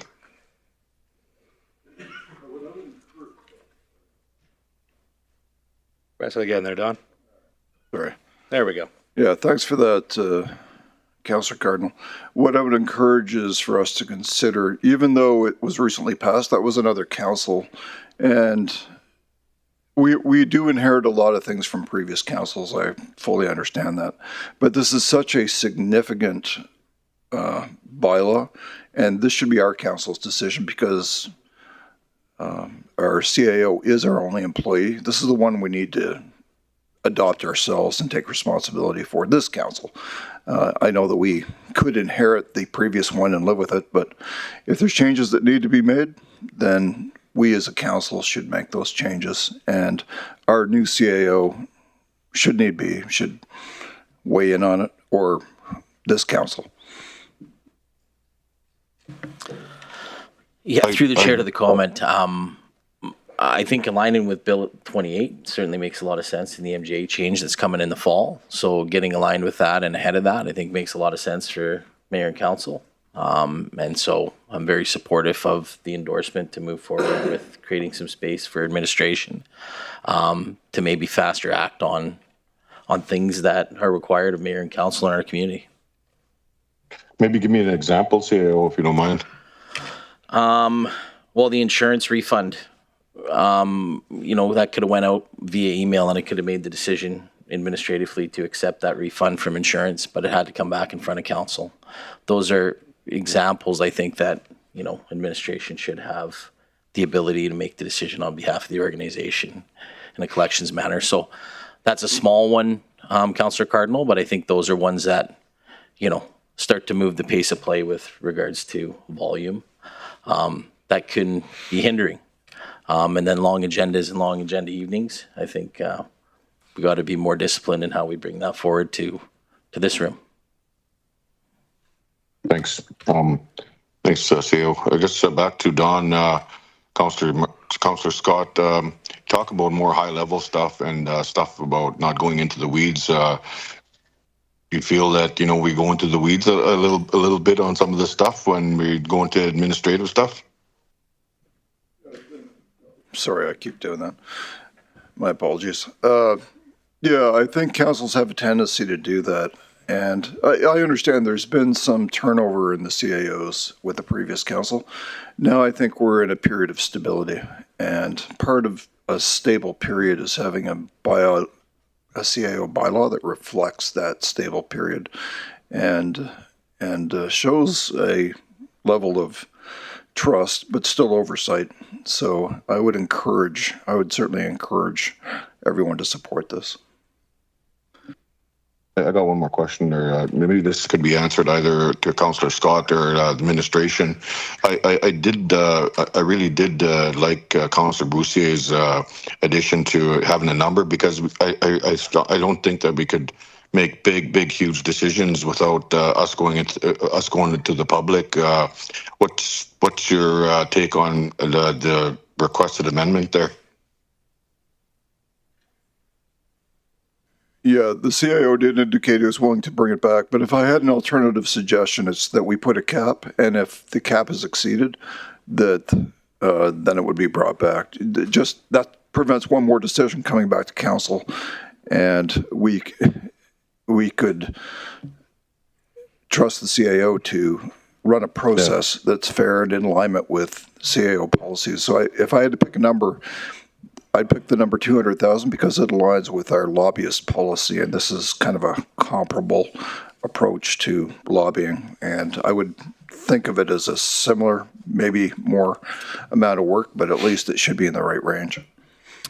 The other one that I would just add as a comment is the regional auditor position is being finalized and will be in direct report to the CAO's office, but with dotted line to council committee, which I think gives good discipline and scrutiny to what the CA's office will administer on behalf of mayor and council. So I think we also have to take that into consideration as a very disciplined step by mayor and council. Thanks, CEO.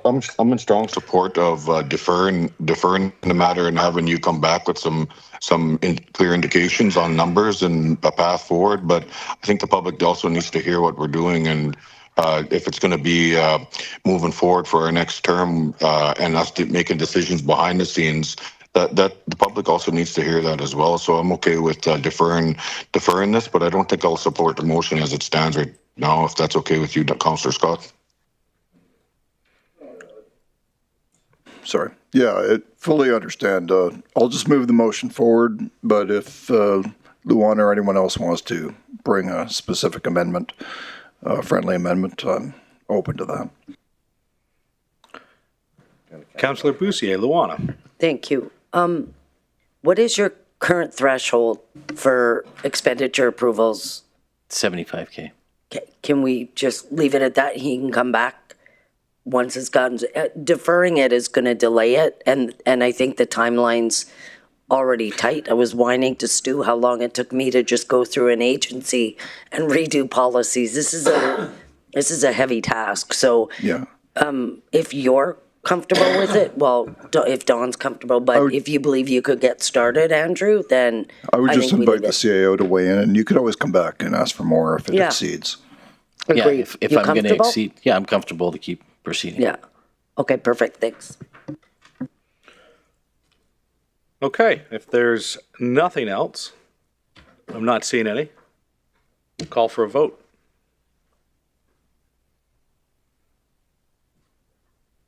Councillor Cardinal? Vote no from Councillor Cardinal. Thank you.